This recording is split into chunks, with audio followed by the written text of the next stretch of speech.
everyone, and welcome to another episode of Sparrows here tonight, here with Roll for Chaos. Hope you are enjoying yourselves out there. We see you. We see you. We love you. We heart you.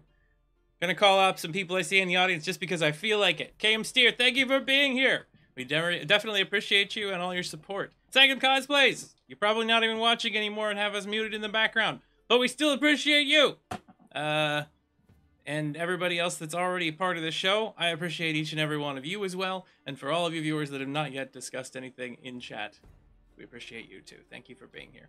So, hey, it is time for more game time. We're going to go around the table tonight, and we're going to say, I'm going to make you do what happened on the last show that we were on yesterday. For each one of you, what is one thing that you has sparked joy in you in the last week, personally? And then, when it comes to your character, what is something they have created in the past that's of importance to them? So, there's 6 of you, and there's a D6 in my hand, digitally. I'm going to go ahead and roll that now. And see who goes first. Looks like Kai, you're up first tonight, my friend. I'm first. I'm never first. You're first, mate. I mean, you're first right off the bat. Well, thank you. Yes, I am. I suppose the very obvious thing that I'll say that brought me joy. Joy, was it? Happiness, maybe? Sparks joy, yes. I have a twin brother. I don't know if anybody knew that. I have a twin brother that looks exactly the same as me. He just came back from the military. Oh, that's awesome. So when is he gonna switch in and play for you when you just really feel too tired to, is that what's been happening on occasion? And I have a lot of makeup. He put on a fake mustache before. Yeah, it's been sick as hell. He came back party time. Well, that is awesome. Have good times, spend lots of time with him, because life is precious and life is short. But Leif Fei, he made something, correct? Something that he's made in the past that was important to him in some way. What was it? Could be anything, even tiny stuff, if you have a little story to go along with it. Not really a story to go along with it, but the whole time he's been going around the being a cosmonaut with the rest of these guys, being a pirate. He's been collecting stickers along the way, and essentially has been bashing them against this big. I never brought up because I never talked about Leif Fei's space that he has. He's always outside of it, but he's got this big barrel of water that he makes tea on top of, and essentially that thing is just jam packed full of stickers, like the biggest mini fridge in a bar. Awesome. So he keeps stickers all over. That's a good one. Okay. So Leif Fei has what kind of sticker collection is this? Just things that he gets from every place you travel to, like when you decorate your backpack with all the different cities and countries you've been to, or one per place. That's the goal. So I assume hidden about amongst this. I was actually thinking about this earlier on, just hidden about when he's getting attacked by brain creatures. He's like, "This is a bar, right?" He's looking around for a sticker. Trying to find a sticker in the middle of combat. Oh, look, broken pieces of Bezamini. Oh, I always wanted a rabbit sticker. Oh, brain leech. All right, so we'll move on from there to Beatrix. And Gwen, your turn. Hello. What sparked joy this past week? Well, as some of you may know, I got a new job about 2 months back, and I just got a promotion at said new job. So that made me pretty darn happy overall. In terms of what sparks joy for Bea, she has a small doll that she actually made before she joined the crew, and she sleeps with it every night. It's got hair that's made from various animal hair that she collected and put together. And one of the women in a marketplace gave her a ribbon to tie it up with, and it wears little clothes, and she drew the face on, and every once in a while when it gets rubbed out, she goes back and draws it back. But it reminds her of somebody, and she's not sure who, but it always makes her happy. That tugs at the heartstrings a little. Who could that individual possibly be? All right. Speaking of tugging on heartstrings, know who? Stratful, you're up next. Hello, everybody. I'm Stratfall, playing as the Tinkerer, Codskin, Know Who, the Adventurer. For this week, personally, I got new glasses, and that's really cool because the old ones were really scuffed and all scratched. So seeing through them was starting to become a hassle. So new glasses, better vision. That's neat. As far as Yay. Know Who, as far as Know Who goes, there's this little thing he has back home. Hopefully, it's still there, called Know Who's Big Book of Adventures. For when he was just a tiny little thing, he wasn't the bold and intrepid adventurer that he was. He was actually rather sick and, frail to be kept in his bed at all times, with his dear old father and mother trying to work all throughout the day to gather the money for his treatment and such. And it was his father who actually wrote the book, making Nohu as the star of each adventure. And every night after coming back from work, he would come back here and read one of those little adventures to him.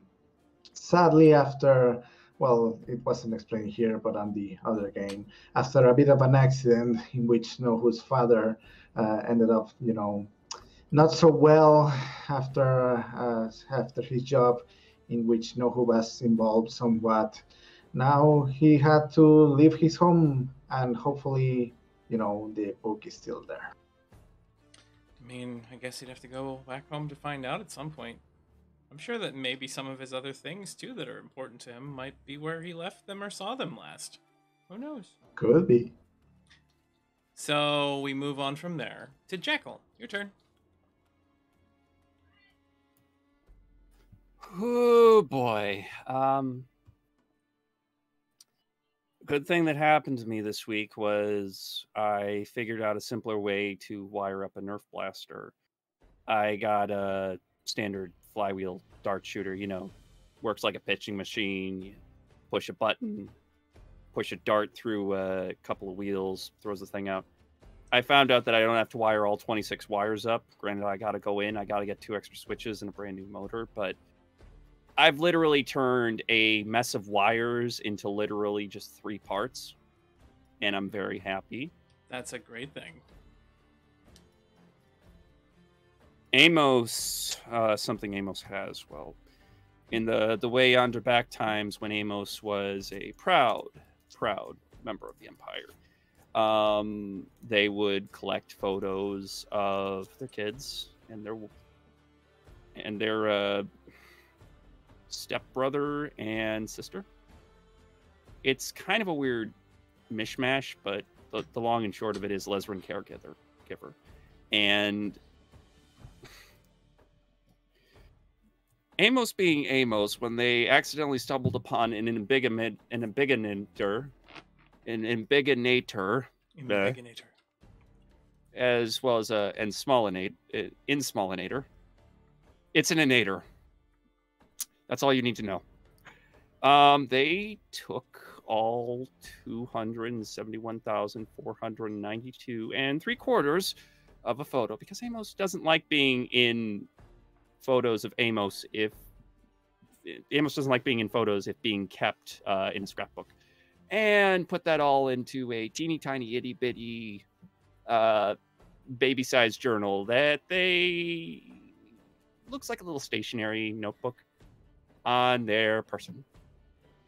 You keep a little tiny notebook near their heart at all times. Well, yeah. And... I mean, it certainly stopped the blade before. And from there, we move right along over to Nora. Your turn. So something that sparked joy this week was a Twitter exchange I had with our very own TT Benjamin.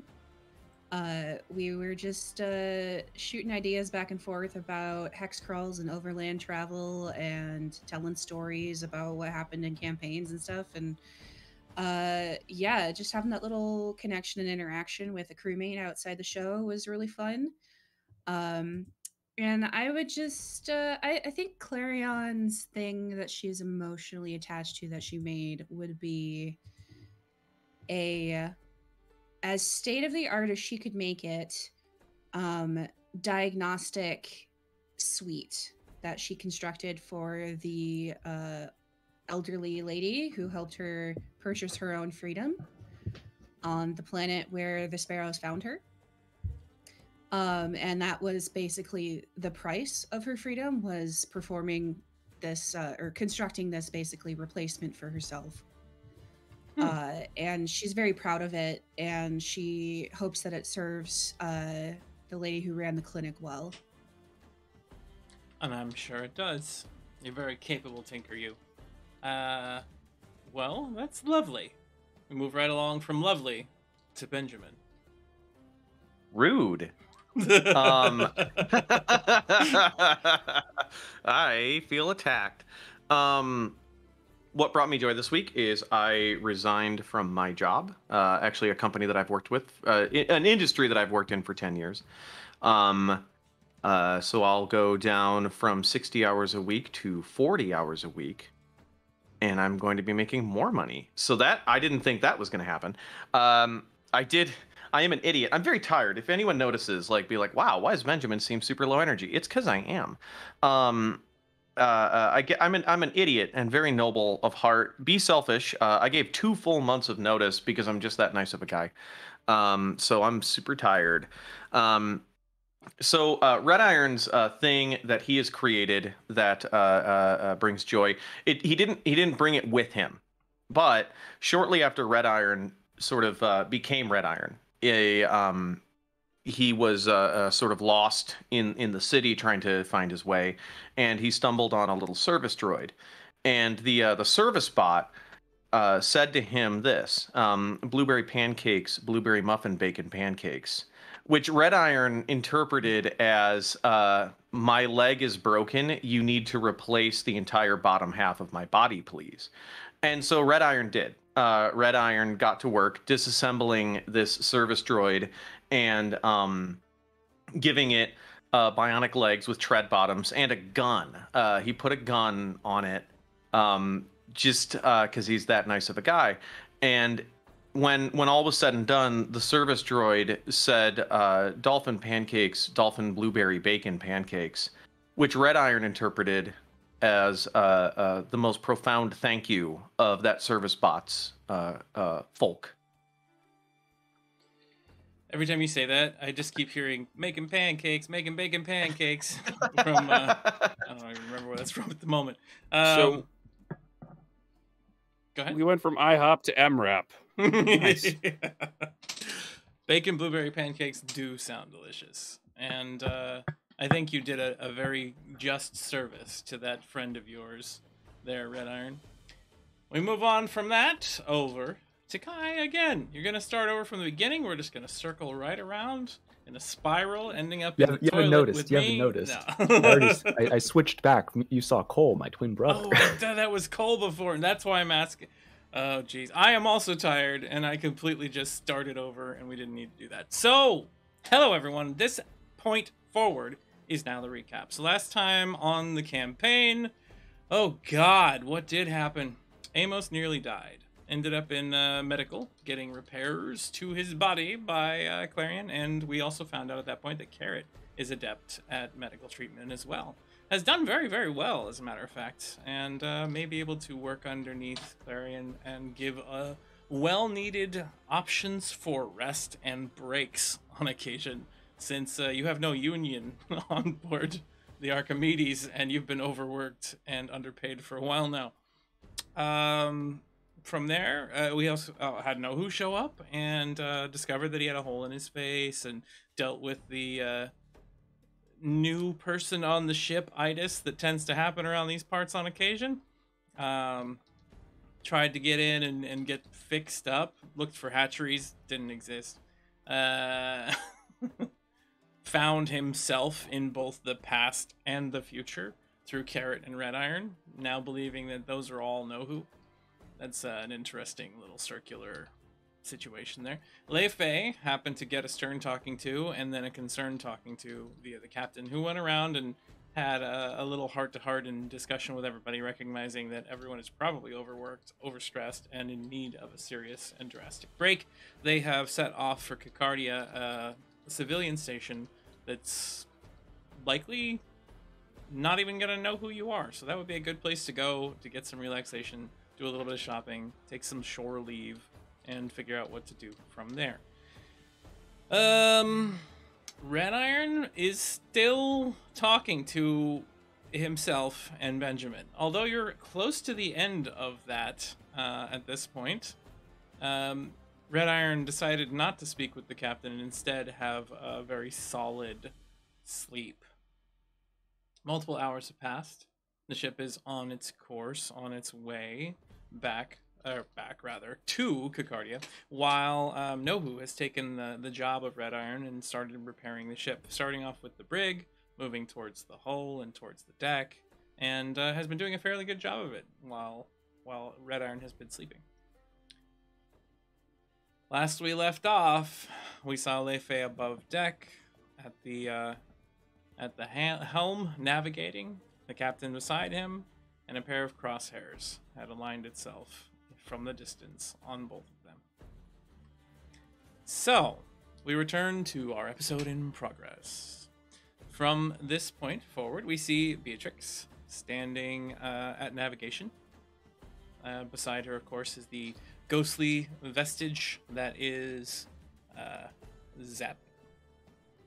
And in the distance, the captain and the first mate are talking. Scarborough has gone below deck, as well as Carrot going to get some rest. Vicky's still sleeping in medical. So, B, as you're standing there looking at the console, everything seems to be in order. You're imagining the taste of ice cream that you haven't had in quite some time. What do we see you doing and saying right now? She is going through her numbers to make sure that everything's right. Just talking to Zep and telling him about all of the different flavors of ice cream. And then there was a strawberry.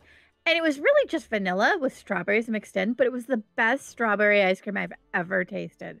Or is it strawberry vanilla? Either way, it was delicious, Zep. You have to try it. You tell me of these things on occasion, and it's curious because I've never eaten anything before. Oh. Well, maybe you can take over my body, but maybe ask first, and then you can taste some, and then you can give me control back. So the next time you have ice cream, I can pilot? For a little bit, yeah. Curious. Everybody should enjoy ice cream. Well, what do you wish to have in return for this wonderful adventure? I think I want to have one favor. You'll owe me one thing, and I'll just hold on to it. One favor. I think we need to outline this favor in greater detail. I don't often believe, and I've told you before, not to make blank check favors with pirates. I don't know what you're talking about, Zep. I never would do that with pirates. I wouldn't either. All right, well, we'll discuss this at a future point when it becomes more prevalent to the situation. In the meantime, keep doing what you're doing. You seem to be going, your navigation skills have improved immensely since, well, even just a short time ago. Thanks, Zep. I've been working at them. I have a question for you. The newbie, the Nohu. Nohu, yeah, he's great. He's a very strange individual, but he smells like the stone.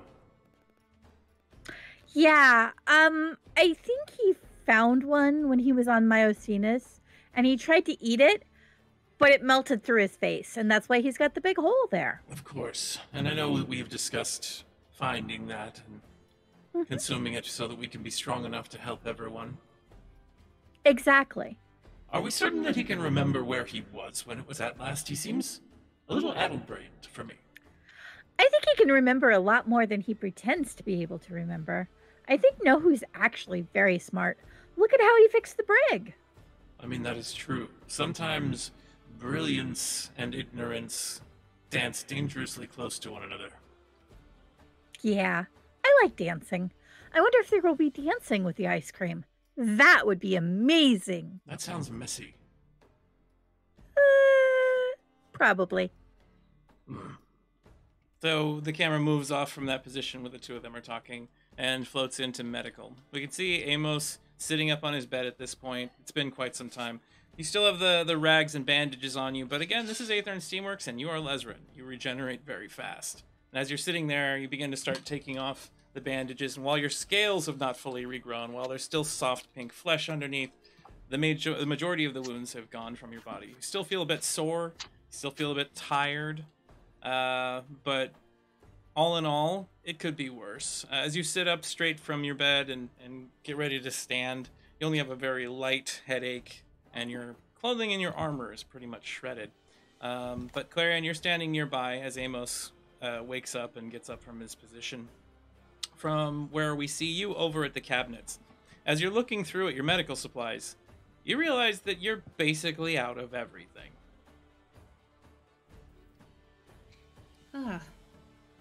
This is discouraging. I know that tone of voice. What happened?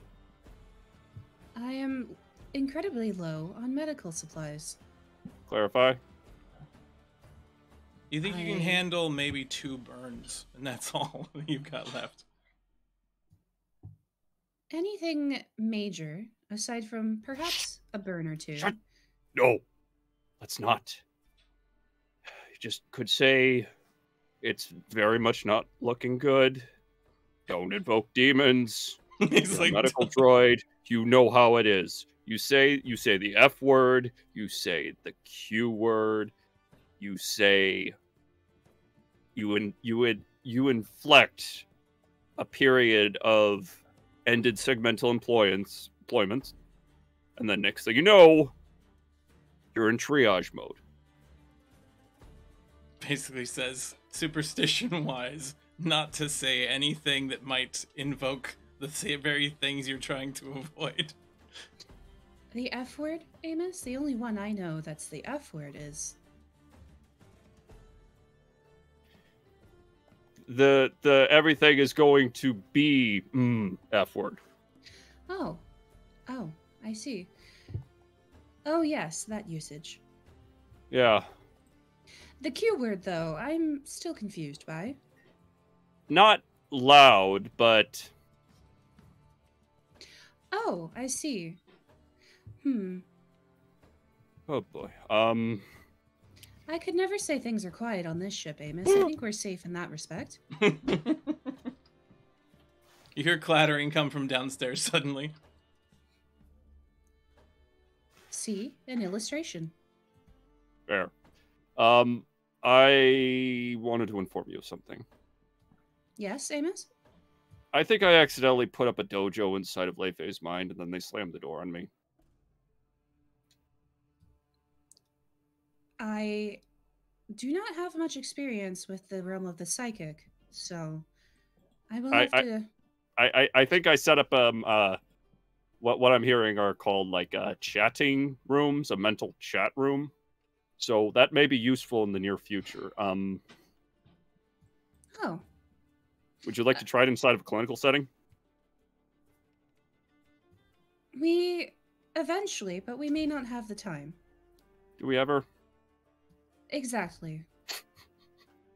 I am attempting to incorporate the unknowns into my calculations. Don't. However, there are unknown unknowns still, and those I am finding hard to incorporate. You ever gone on a ruck and carried everything? Like, everything. What kind of rock? Right. Do you know what a ruck is? A ruck. A ruck? R-U-C-K. No, I do not. A ruck is when you go out into a non-building setting, usually away from civilization, and you carry a whole bunch of stuff with that you might need. You carry a tent, you carry firewood, you carry tools, a little bit of medical supplies, but you don't carry everything because it will Well, what I'm trying to say is if you end up planning for everything, you're going to end out with your servos burned out, your joints fried, and your mental processes on fire, burnt out. I appreciate the concern, Amos. I find it interesting that your mind goes to a pastime that is normally considered relaxing, yes? Camping, hiking, and makes it a one fraught with complications and danger. It was camping on Myosinus, so there's that. A fair assessment, actually. Well, the warning is appreciated, Amos. I think perhaps we could both learn to calm down from time to time. Agreed. Clarion, Yes? do you think I did the right thing with Leifei? I'm still not entirely sure what did happen with Leifei. I think I will need to hear his end of the story. What about Red Iron? I believe Red Iron was earnest in everything he tried to do. Unfortunately, he made the mistake of attempting to befriend Asil. And I think we have all learned that that can only go poorly for you. I feel like every time I tighten my grip to protect someone, I just crush something. Right.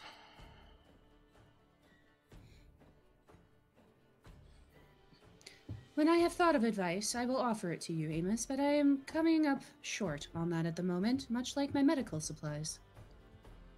I'll start tearing up linens, get some bandages, maybe scrounge the liquor cabinet, get some antiseptic together. Nothing too crazy.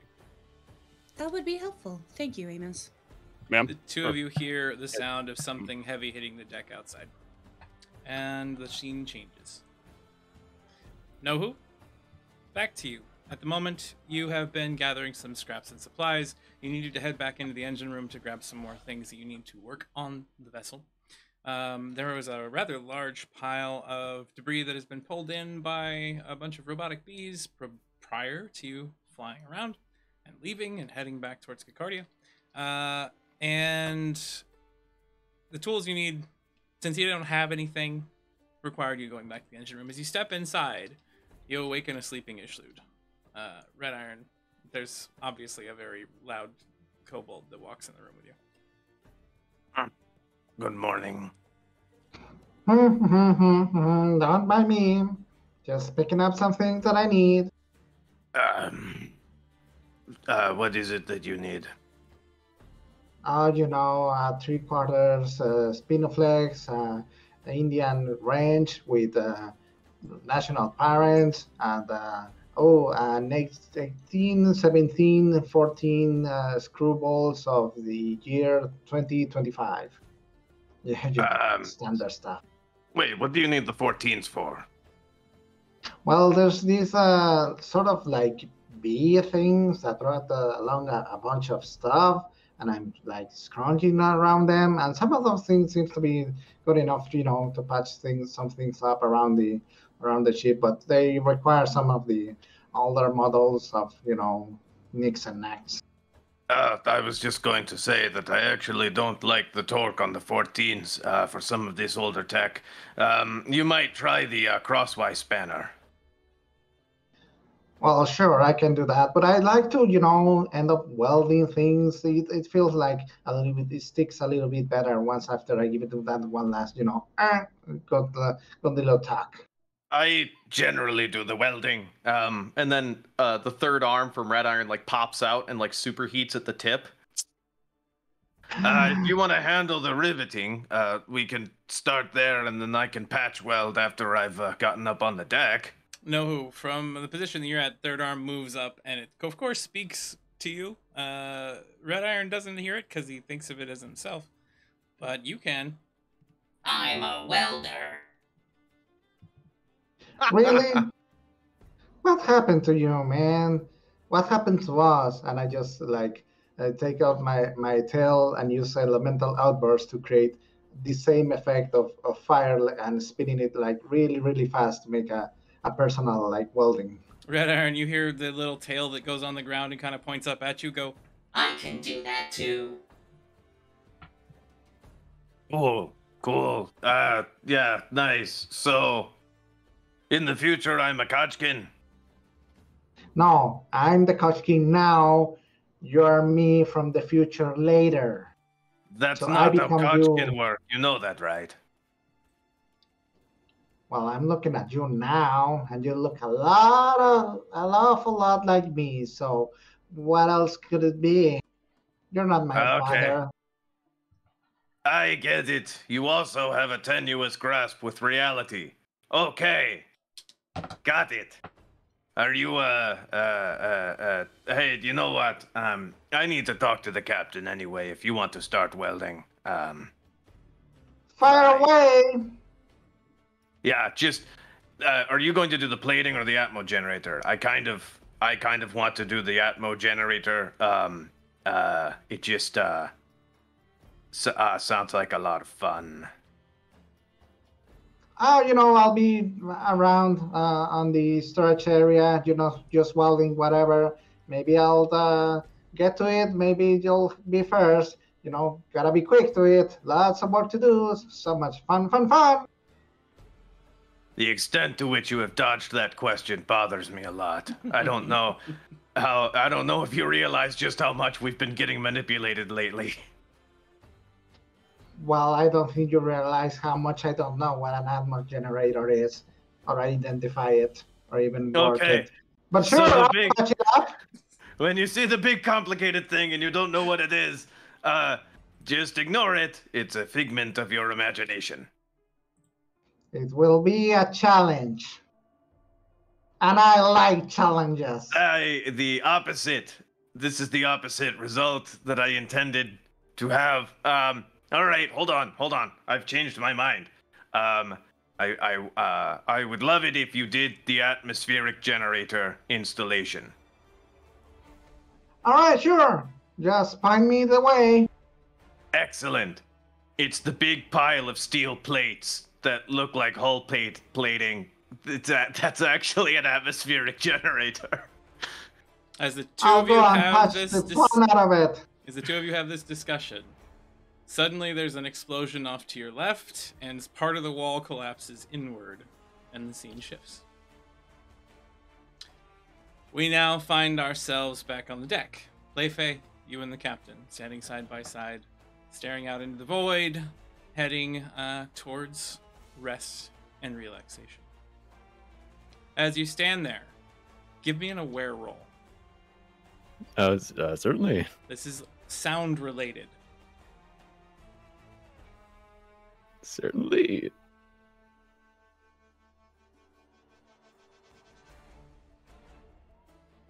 It's a classic 5. That is a 5. You don't hear something coming very, very rapidly towards you. Whatever it was, you get the merest vibration. And then suddenly you hear the captain hit the deck. At the same time, now give me a defense roll as something comes flying towards you.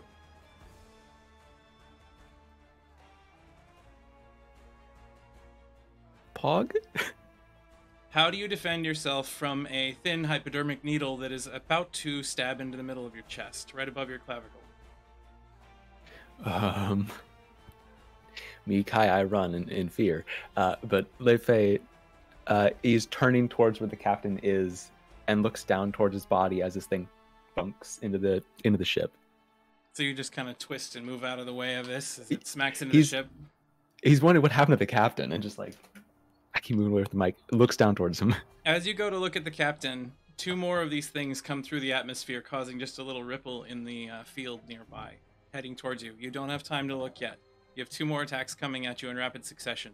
Someone is firing them from long distance, and you can't see them in the dark. You can now roll aware to see if you can determine what location the ship is coming from, and then give me 2 more defense rolls.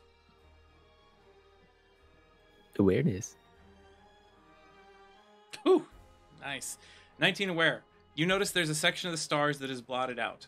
In the distance, you can see a ship in low profile, very dark, running lights off, completely blacked out. As a matter of fact, the exterior of the ship is coated in some sort of dark, non-reflective black paint, making it very hard to see. But the one thing you are able to make out, one thing that they didn't seem to hide, is a vanity covering of a house emblem. A lion, painted in various colors. Now, give me your rolls to defend against 2 additional darts that come flying at you. Certainly.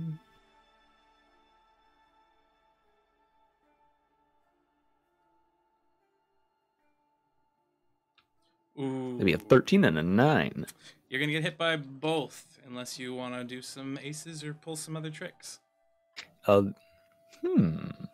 use one of my aces to go for the 9. There's an ace from Game Steer to Leifei as well. That can give you 2 rerolls total. Then I'll use both of them on both of them. There you go. So reroll both those rolls again. Oh. Nice. Nice. 2 in a row. 2 successful avoidances. Leifei, you turn towards the thump that you heard to the side of the deck. Twisting, you avoid one dart that flies by. Notice the ship in the distance. 2 more come at you, and you just spin, flip sideways off the prow of the deck away from the the helm array, and land on the ground, pulling yourself back into position to look at these things. We see Leifei sprinting around the corner of the actual helm and climbing back up in an effort to get back towards the captain. We see darts just into the deck nearby as he sprints around the corner. Twisting, you notice a shape, a dark shape covered in black armor, full head mask, faceplate, mask, armor, everything, come right up over the side of your ship. And you see 2 bright flares as flashes from the distance fire cannons at the side. Everyone, roll for initiative. Certainly.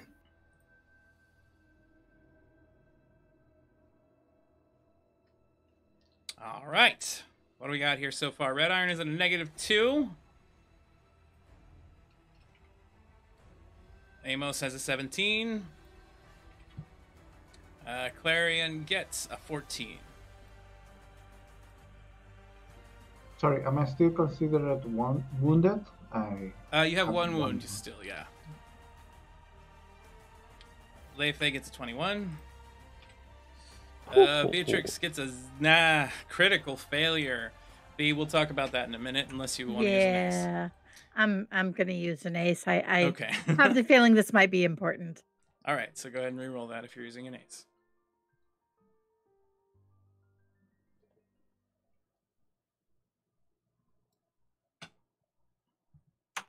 My fantasy grounds is stuttering to a stop. Come on, Fantasy Grounds, work with us here. I noticed when you rolled, your die roll was very bouncy. It's very strange. All right, so while yours takes a moment to roll, did it? It didn't go. It's not doing anything. Not yet. I can roll for you if necessary.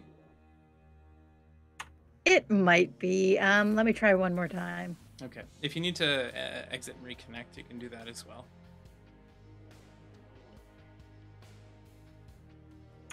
Yeah, I might do that. I will be right back. Okay.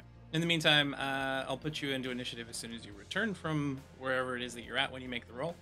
But first, Leifei, you are up, and here is the ship. Everybody's now shared. You should actually have access to the map as well. Of course, I'll reconnect to you as well, Gwen, when you come back in. So, Leifei, from where you're at, the only thing that you can see is a threat crawling up on the side next to you on the edge of the ship. And I will change to our combat screen, because why not?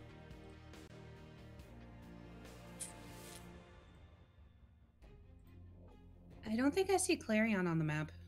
Clarion should be inside of here. Oh, maybe you're not here at the moment. Hold on. There. Do you see yourself now? There we go. Okay, Leifei, you're on the deck. You see a figure in dark armor coming up over the side. Give me an aware roll as you see them. Oh, certainly.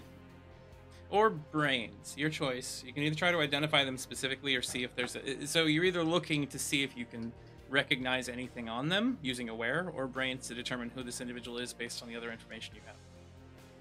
I'm gonna brain it up. Oh, a classic one. That's one. I'm gonna say you don't know shit. Classic. All right, so what do you choose to do on your turn? You got 2 actions. Oh, hello, tall, dark, and maybe handsome. What are you doing on my ship? What do you do to my captain? There is no external movement or motion. This individual is silent, very still, and very predatory in stance, looking over to you. You just hear them whisper back out at you. Come along with us now, and there will be no harm to the rest of your crew. I've heard that time and again, and I'm done waiting. He's gonna move up and attack. You rush forward, grab a hold of your... What weapon are you using? I think he's got his sickle on it right now. Okay.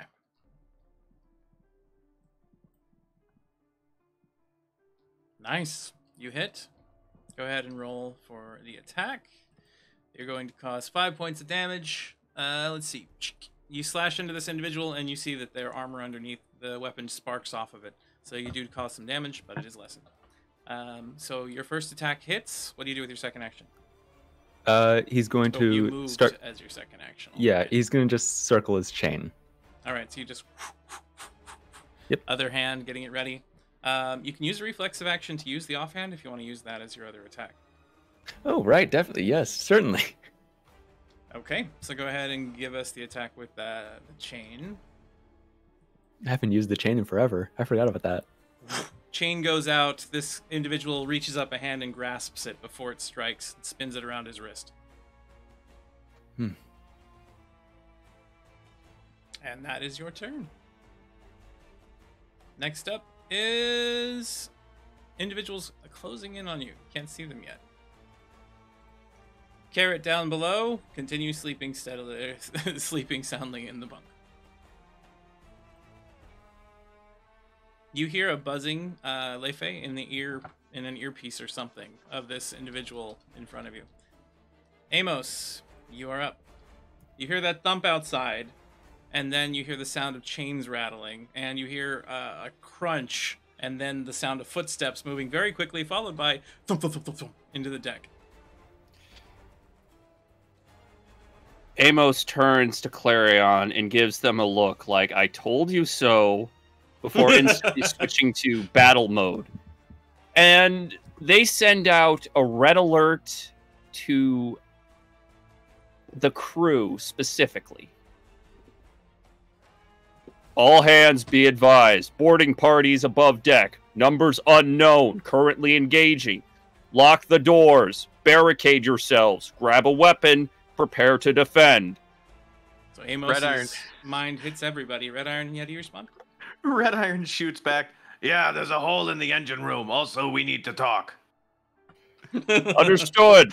We'll address secondary. Security out. And I'm going to batten down the hatches. So you're going to lock the doors? No, I'm going to lock... it says Masters at Arms, batten down the hatches. The Master at Arms can lock down soft targets, providing extra 5 HP for the crew against crew attacks from other distance further round. No, actually, I read that wrong. Never mind. Amos is going to head up above deck to meet the threat. All right, so your movement, let's see, that would put you at 5. The door is right here to the left, 6, 7. So you'll be 2 out, which will put you... Just a moment. Right here. There we are. All right, so Amos, you have made it out of the medical that's directly underneath the helm, and you happen to see individuals that have crawled over the side of the ship behind Beatrix up on the front of the ship. Oh, how could they? They shouldn't have. They're strangers. One action, you made it out there. You still have another one remaining. Okay. Finally, some combat. Why do I have an A stone for ammo? Never mind. I think you've taken one. Yeah. Selfless paranoia. Can I use anything from selfless paranoia to boost it? Because one of the paranoias is strangers. It won't boost it. It just impacts the way you react to things. So in this case, instead of just ignoring them, you have to address these targets because of your paranoia. You can get them to focus on you using your ability Impressive Presence. Well, one target at least. Yeah.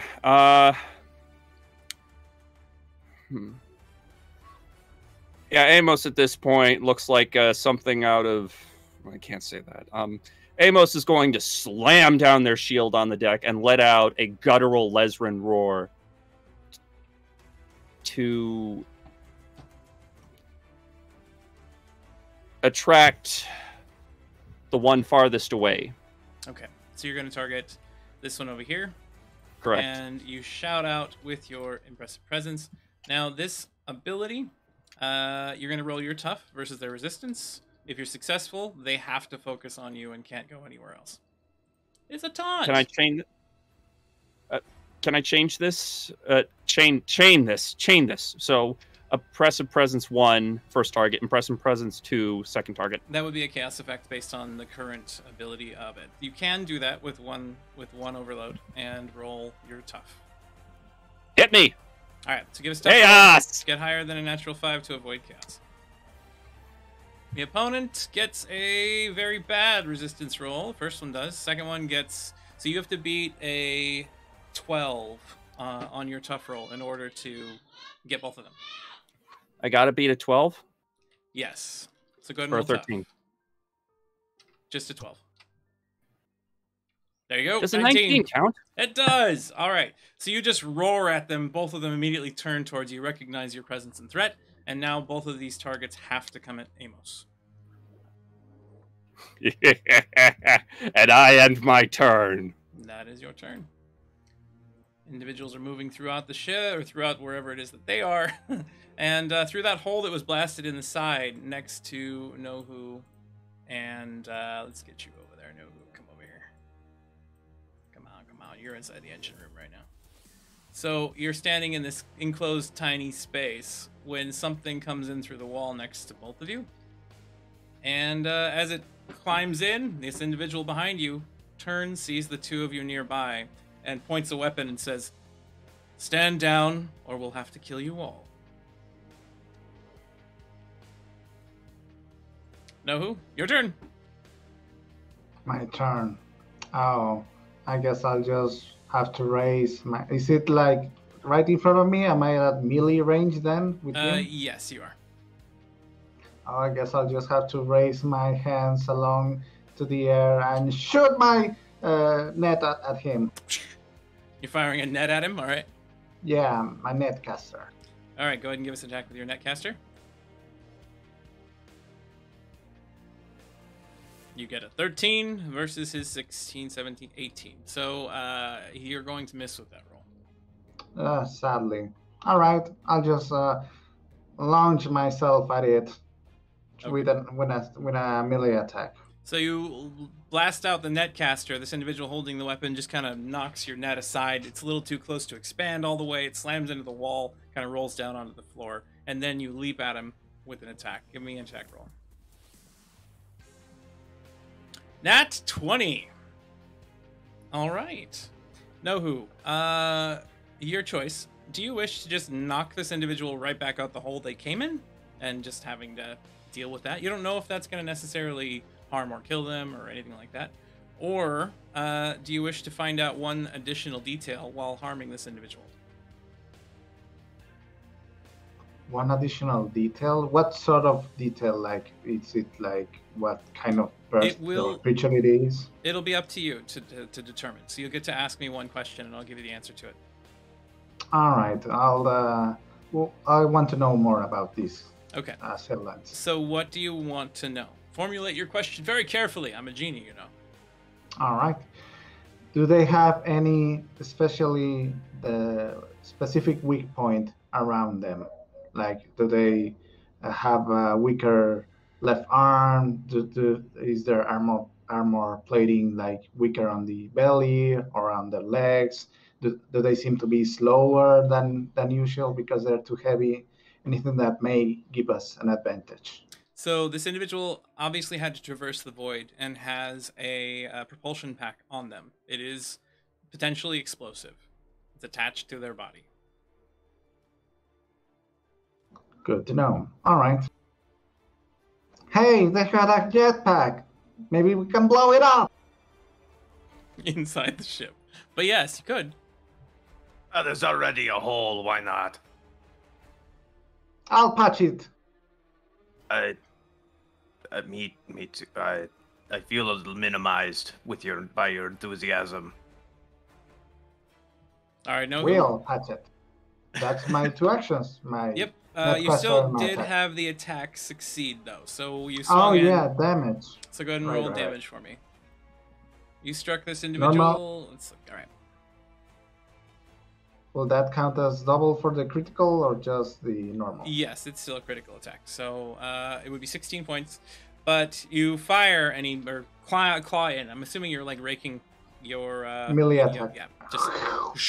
And as the claws come down, the individual twists, knocks your weapon down further, and it claws into their leg, just cutting a furrow and causing some damage to the armor that they're wearing. The individual now turns and returns fire on you now that you have chosen violence. Point blank gunshot comes at you. In enclosed space. The opponent gets a 17 to strike. Oh no. I'll ace it. Okay. Know who gets? Oh, 11. An 11 again. Twice in a row. Twice in a row. Well, it can't happen again, so another ace. Another ace is coming down. Well, and it can. 14. Not. Unfortunately, that's not high enough. So you are going to get hit. Looks wrong thing here. It is striking you in the chest. And it is going to do bang. 5, 6, 7 points of damage to you. 7 points. All right, I'll take them all. Take them all? Okay. That puts you at 10 health. Know who is hit pretty strongly, but the injury is, while not necessarily superficial, non-lethal. And it is now Clarion's turn. Clarion, you hear gunshots come from downstairs suddenly. Oh dear. Clarion will take her electronic wrist thingamajig off her wrist, activate Sheldon, put the electronic wrist thingamajig on Sheldon, and give it activate the illusion cloaking effect. Illusion cloaking if I effect. may. So you're attempting to make Sheldon invisible, basically? Yeah. Okay. Or like, I think it gives a bonus to stealth. Yes. So Sheldon floats up, and then a little shell just comes around it, and then you can start seeing through it, basically, as it broadcasts the images from the other side. Sheldon is now mostly see-through. And Clarion will send Sheldon to go mess with the enemy's ship. Okay. Do you know where the enemy ship is? Good question. No, but we'll figure it out. Okay. So Sheldon pops out into the air and turns over to you and just states, Madam, you would like me to go and find the ship? Yes, Sheldon. I will do my best. Should I start with the port side, starboard side, front or rear? How or start? Check on the hole in the engine compartment and see if there are any more coming from that direction. I will go down to the engine compartment. and he just flies downstairs. That does put Sheldon. Let's see, where are you at here now? And that would be too overload to do all that, right? Yes. So Sheldon has arrived right at the stairwell and floats above Red Iron, just kind of hovering in the air. turns and sees the threat and just goes, Target spotted. Yeah, I know, Sheldon. I'm going to fire my weapons at it now. You don't need my permission. Oh, so go ahead and give us an attack roll, an offense roll, as Sheldon fires at this individual. Okay. The opponent gets a 18. Sheldon gets an 18. This is not a roll off. The roll target was an 18, so Sheldon hits for you. Go ahead and give us the damage.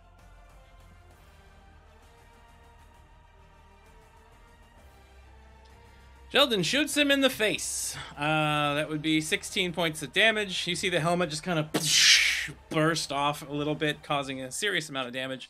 The figure staggers back a couple of steps. You notice that there is a human inside of that outfit, very scarred up, and obviously someone who is well accustomed to battle. Clarion, you have used an ability upstairs. You still have one standard action remaining. Clarion would like to go out on deck and assess the situation. Clarion steps outside and sees Amos like growling at people, and there are two individuals on the deck as well. You can see B has like turned to see what's going on, a bit wide-eyed at the moment. Okay, let's... I thought the door to medbay was at the back of the ship, or at the aft. It is not. There's actually two of them, but yeah. Oh, okay. Gotcha. Then yeah, let's shoot one of the mysterious people. All right. You've used all of your actions, though. One of them was activating Sheldon and sending him on his way. And the other Okay, was yes. moving. Okay, so that is your turn, as we now move to an individual who comes over the other side of the ship. Coming right up along the side and just landing on the deck, you see them turn and raise an object that is glittering with electricity and fires a barbed prong off at Amos in an attempt to shock him. Amos, give us a defense roll. The opponent gets a 5.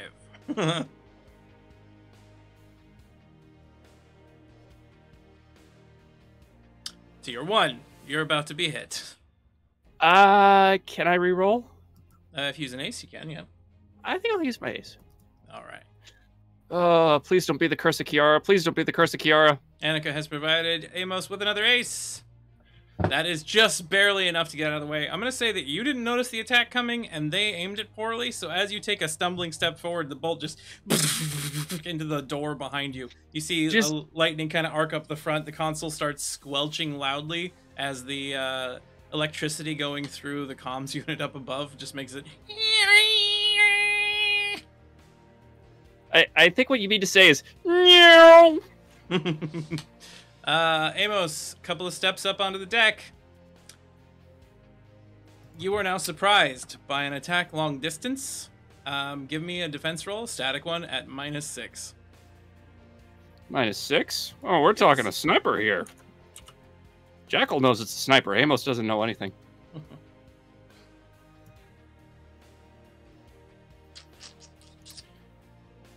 -6, so that's... That's a 12. Yeah. The opponent is...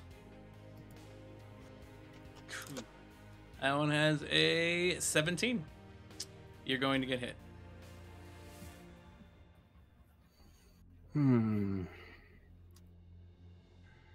No, Jackal, don't get excited. What do I get hit with? All right. As you're standing there, you see the exterior bubble of the atmospheric generator ripple as something moves through it incredibly rapidly. The small sound of a buzzing noise, almost something just above the speed of sound, pierces the veil temporarily, creating a minor shockwave. And as it flies towards you, you recognize the sign of a military-style sniper shot that seems to be coming from another deck, very far away. As it flies straight in towards you, it strikes you in the right leg, right above the edge of your thigh, right where your hip is at. You're going to be hit there for... Oh. It didn't roll inside of the box. Hey, come back here, die. Where? There you are. All right. Sniper hits you for 24 points of damage to the right leg. Yeah, I'm going to take a wound. It smacks into you so hard that your leg goes out from underneath of you, and you fall to the ground, taking a wound. As you stumble to the ground, you have to catch yourself with your shield. Something just hits you like a Mack truck. I just fixed that. Now you know what it's like to be Red Iron as well. I mean, it's the same thing. You've been patching up everybody, so has Red the whole ship constantly. B, you're up. All right. So,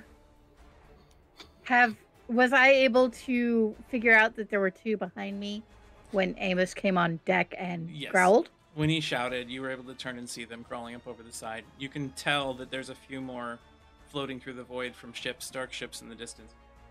Okay, I'm going to throw a Windblade at one of the ones behind me. So you're going to launch a Windblade at which one? The closest?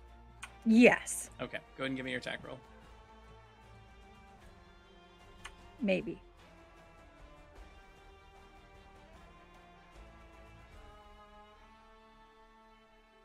Is it not working for you again? It's still not working for me, I don't think.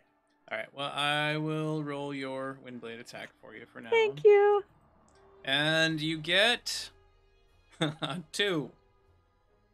You get 2 aces if you want to reuse those. Yeah, I'm going to use an ace. That's not going to do it. All right, Windblade number 2 comes out. 3.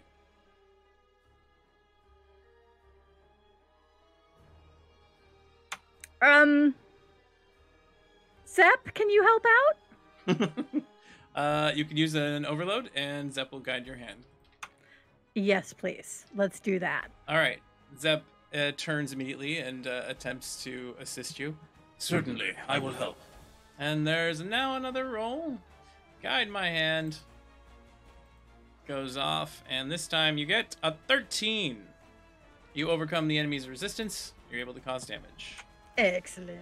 If you want to, you can just roll 2d6 if you have them handy in another way. If you like doing the roll. Oh, you hit him in the head.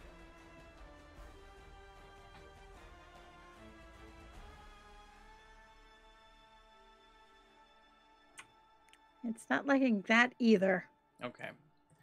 Well, the damage that you cause is 8. I'll take an 8-point headshot with a Windblade.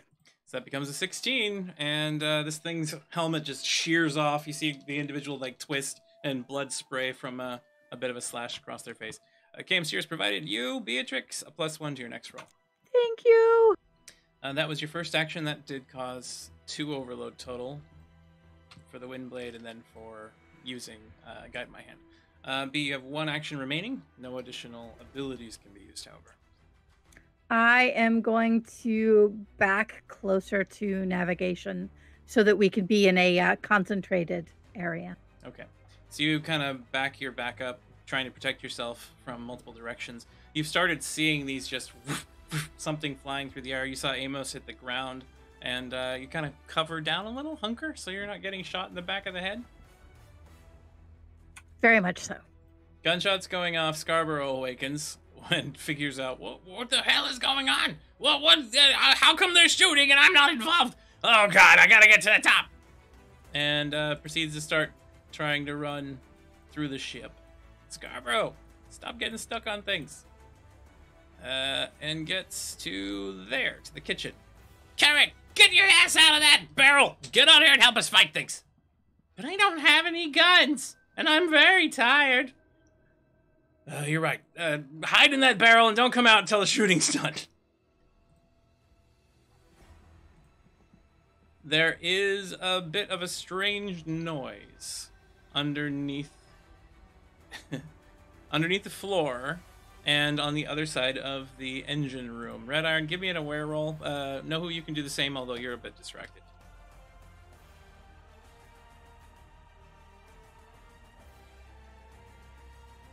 That's a 3 and a -1. I'm gonna say neither one of you is aware of what's happening anywhere else at the moment, so you don't get any further information there. Dun, dun, dun. Red Iron. Would Sheldon notice?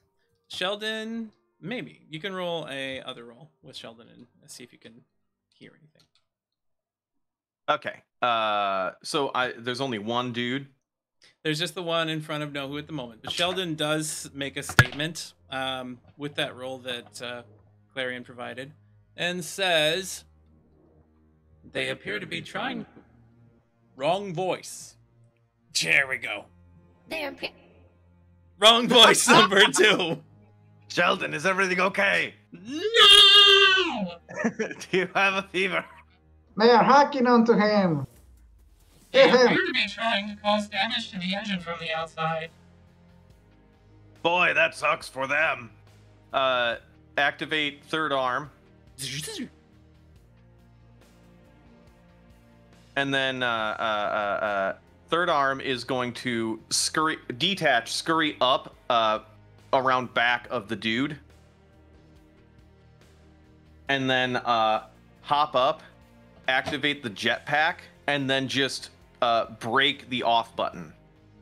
That's a clever idea. Let's see here. Where are you at? There we go. I need to grab third arm real quick. I'll put you out here. Third arm rushes over across the distance, attaches to this individual, or attempts to attach and break off the off switch and try to light this thing up. I'm assuming you're trying to fling it out of the ship and not into something else in the ship? Red with Red's action, Red's gonna run up and like Sparta kick him out of the ship. Okay. So it's a combo. So give me an offensive roll with third arm. The individual does not like this arm running at them and tries to get out of the way, but has received multiple attacks, now only getting a 12 to avoid the attack.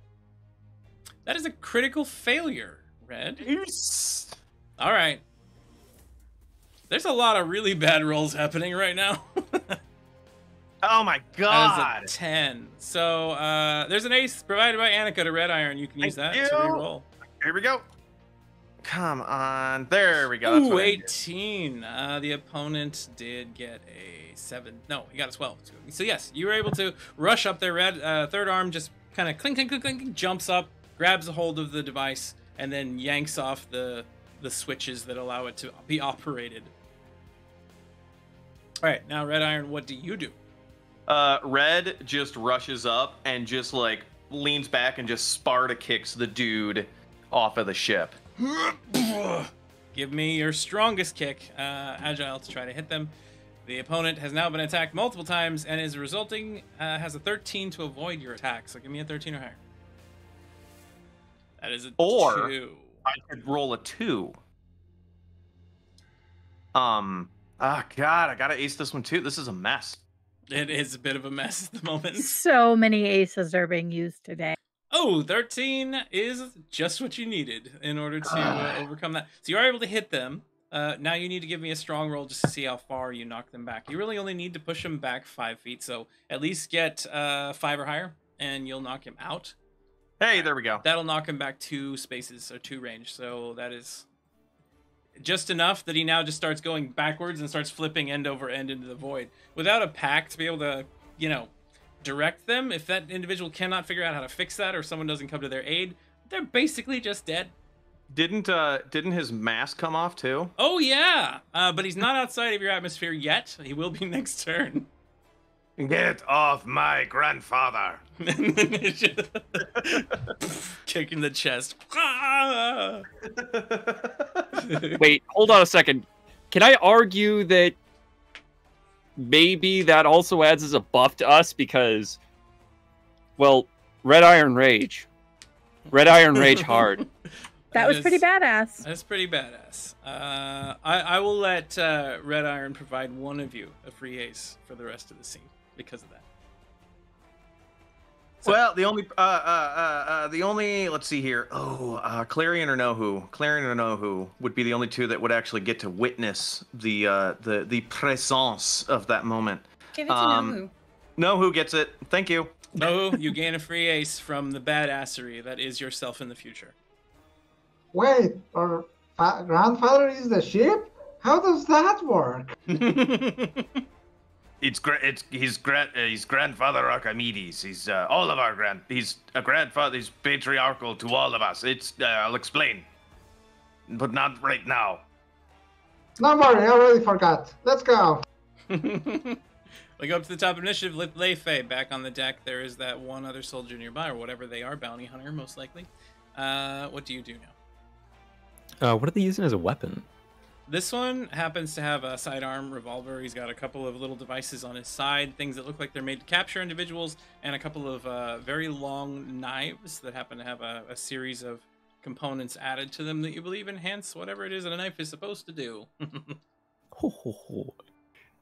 Leif, as this guy's got his chain wrapped up there, Leif is gonna slyly move a foot over to one of those knives and try and pickpocket him. All right, so you pickpocket using your combat prowess as a distraction, or are you gonna attack at the same time? I'm just pickpocketing right now. Okay, so give me either a charming or an agile roll, your choice, to determine if this individual falls for that and gets pickpocketed. And I'll use my +1 from Kiara. The opponent gets a 17 to notice what you're doing and stop it. Oh no. You get an 8. No. So your choice. Are you successful in grabbing this dagger, one of them, off of his hip, but they notice and get an advantage on attacking you next, or do they just stop you? They'll get an advantage against me. Okay. I want this. So you were thrown slightly off balance, but you're able to grab a hold of this dagger and pull it aside. So as it pops down to the ground, Leifei tightens up the chain and tries to pull this person in. I'm going to use perfected dexterity. All right. So what are you doing with pulling them in? He is essentially trying to hurt them by their arm is wrapped up in the chain, so he's just going to pull on it. So you just kind of yank it, trying to hurt the arm? Yeah. If you're successful, you will cause damage directly to that arm, so go ahead and give me a strong roll in this case.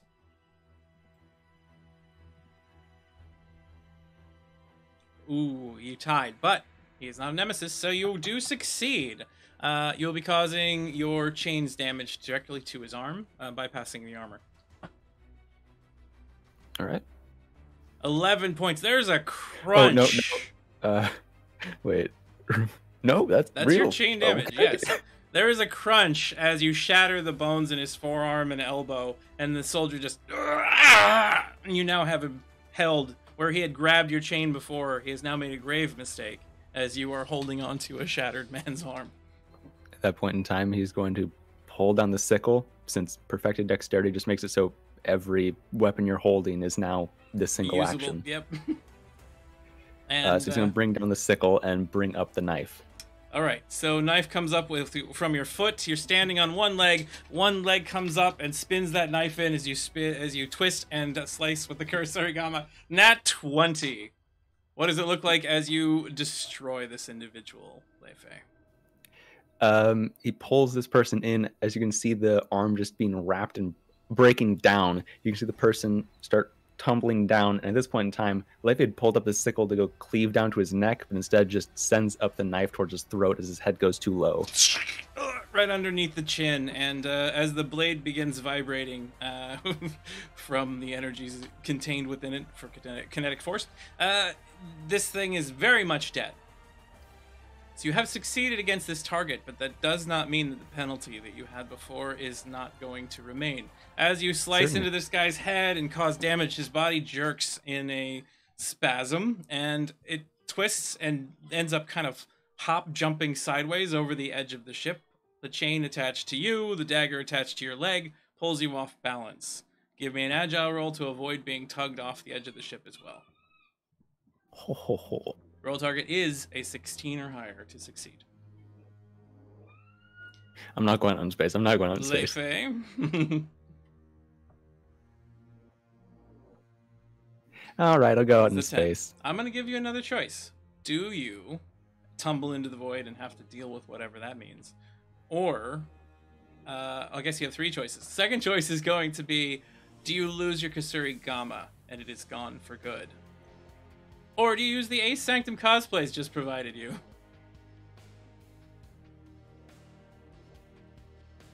I'm gonna use that ace. All right, give it another roll. Still got to beat that 16 or higher.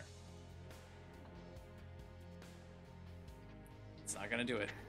I just lost my Kusarigama. So as he goes, tumbles over the edge, you notice you're being pulled too hard. You can't stop it. You try to brace your leg. It doesn't work.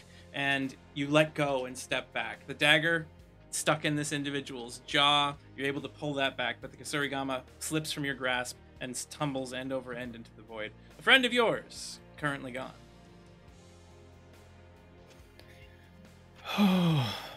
Farewell, fallen prince. Captain. And he turns around. You turn and head up to the top of the stairwell to check on your captain. As you look down, you see a large pool of blood. You see the captain sitting there with the hat blown off of his head and most of his face missing. Cutlass has been sniped through the face. His hands start lighting on fire, but I can't do anything else. And that's the end of your turn. Die! He critically failed, and the opponent got a 36 to hit him.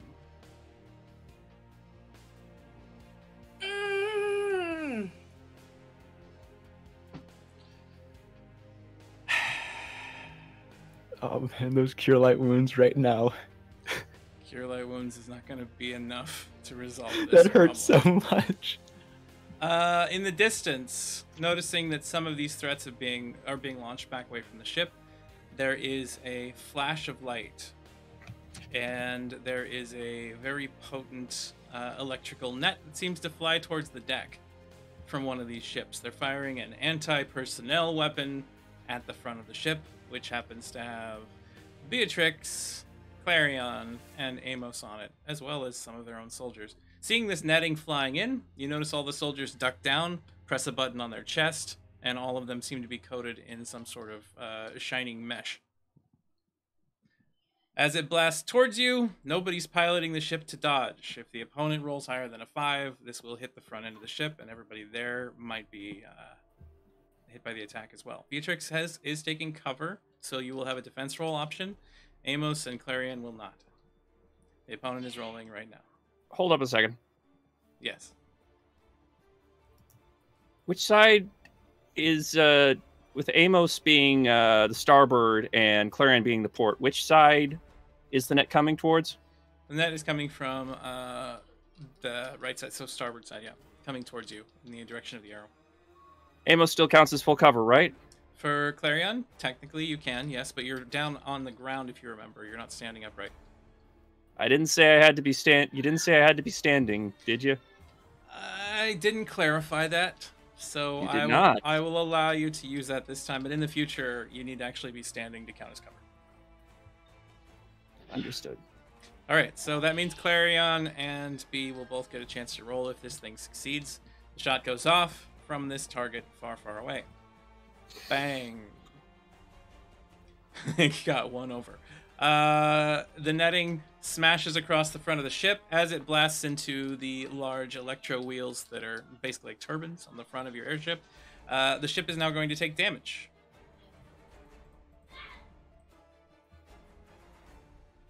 That is 9 points of damage. Could have been a much worse roll, wasn't.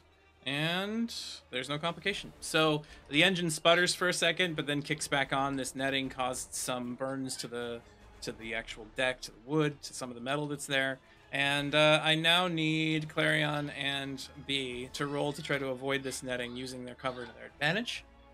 You only need to get higher than a 9. So 9 or higher on a defense roll will protect you. Amos is going to get hit.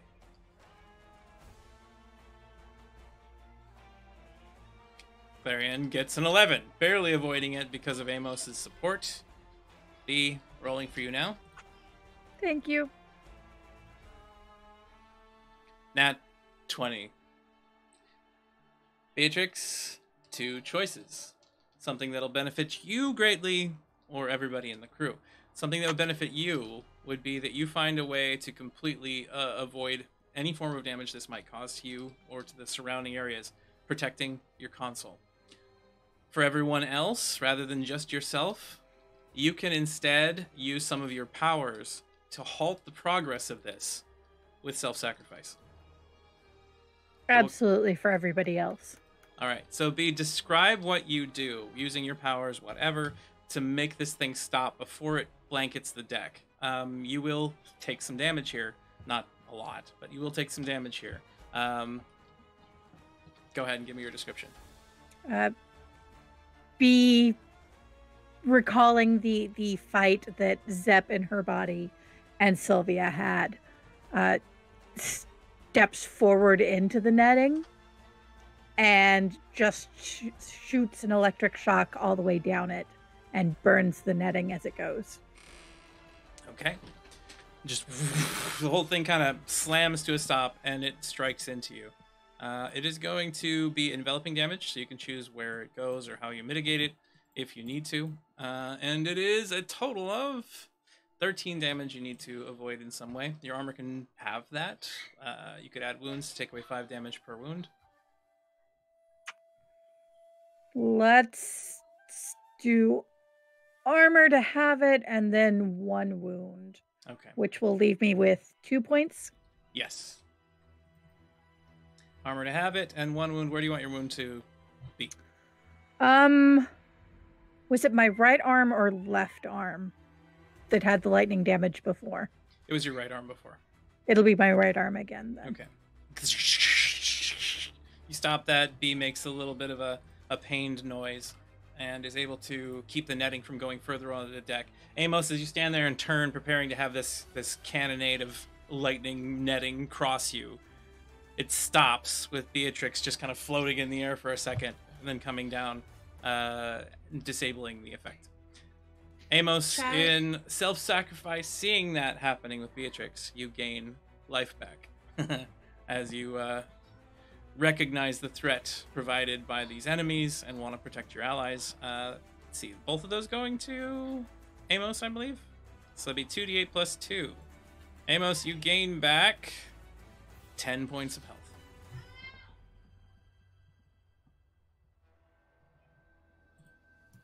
Thank you, chat.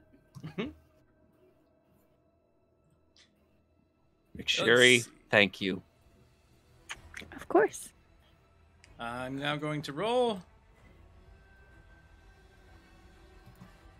There is a pop noise and the lights go dim for a second. Red Iron, somebody has messed with something on the other side of the engines and you see them stutter and then start back up. There's a bit of a micro explosion, if you will, outside, and you're fairly certain, knowing the ship as you do, that Grandfather has just ejected someone into the void. Carrot continues hiding. Way to go, big guy. We'll get him yet. Wait, the ship can do that? She'll say that. All right, fine. Wait a minute. You're... Oh! Know who shot the soldier, removed the mask from the person, which Red Iron kicked out the side, Sparta style, quote tie, in one more turn, they are going to be outside of the atmosphere. Mm-hmm. The other opponent has drifted beyond the atmosphere and is just... Seeing that things are not progressing the way necessarily desired, your radio crackles to life on the deck. Somebody has overridden it and is now broadcasting to the ship. Sparrows are members of the Archimedes, as it is. You seem to be putting up a fair fight, but this is not a fair fight. I will have my rewards, and that in the form of your first mate, Leifei.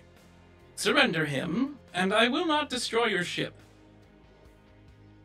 I thought maybe we could take this an easy way, but it seems you like to fight. I don't blame you.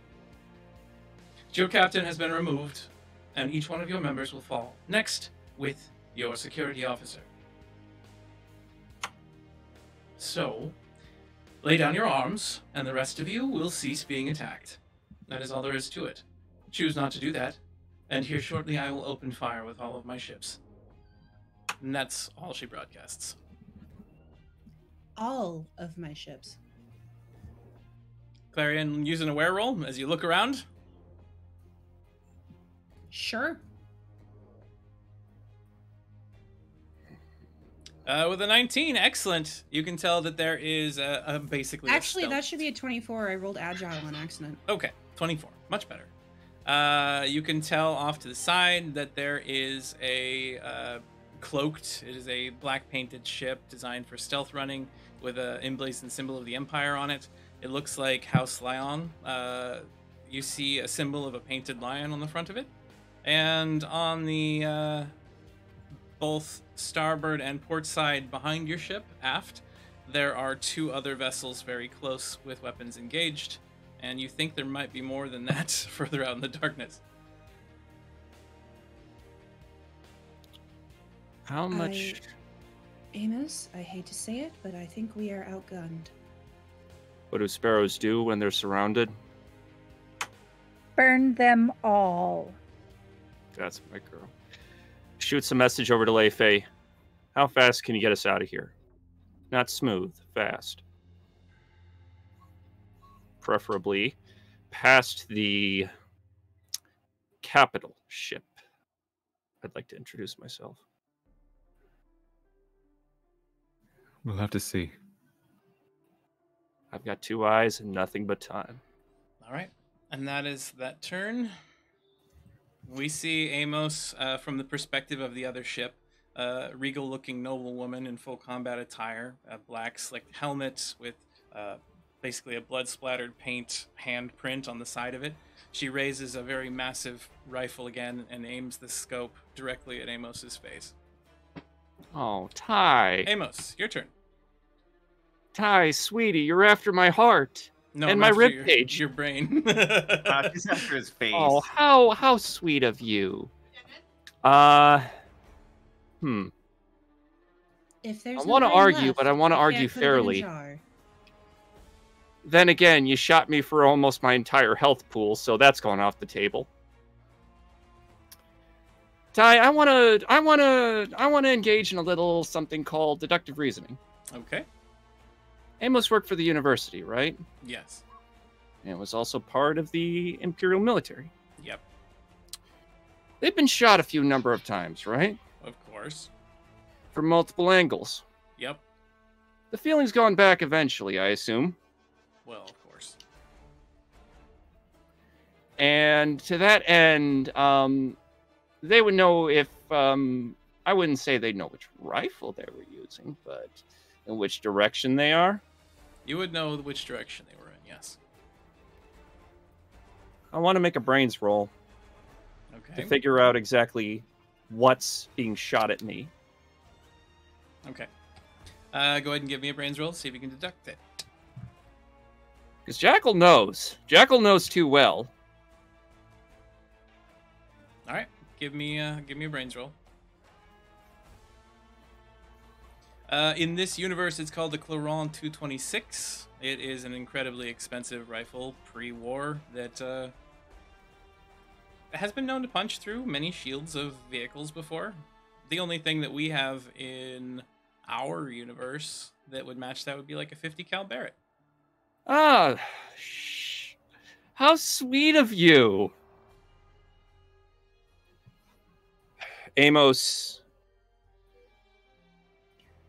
is going to send out a broadcast across the deck. Okay. Because this is my second action, right? Yeah. Well, you're taking one to identify. This is all going to be part of the same action right here. Oh. Okay. Does it cost anything to turn in the direction? No. All right. They're going to turn in the direction of where they think the rifle round came from.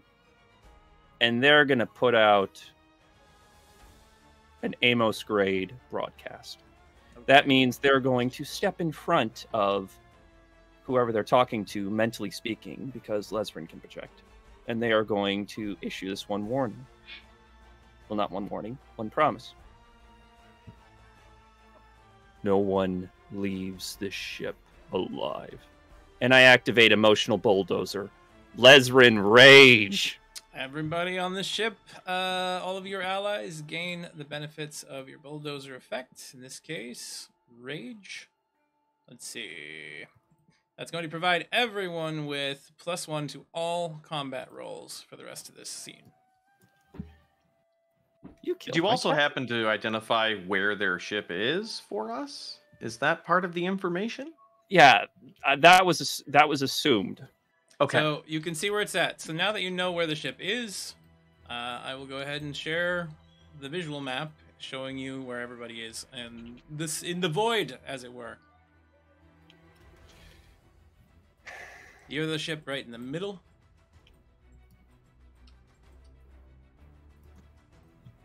And let's see. Yeah, this one here. And everything else is around you. The golden ship in the top left is where the main shots are coming from. Okay. Next up is enemies. There's one more. Where? You need to go away for a second for me. Get tiny. There you go. Thank you. So, one of the ones at the side of the ship rushes forward and forgetting the electrical sparky bits and seeing the automaton there stepping up on the deck. I'm going to make a brains roll. This individual does see Clarion as a potential threat. You see them reach down to their belt, grab out a dagger, which begins vibrating as they rush forward and strike towards you with it. A kinetically charged dagger flies towards you. The attack comes in. The opponent gets a 14. Critical failure. I'm gonna ace that. All right.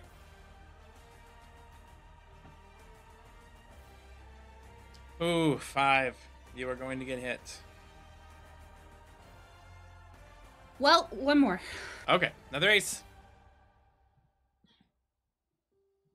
That is a 10. You are still going to get struck.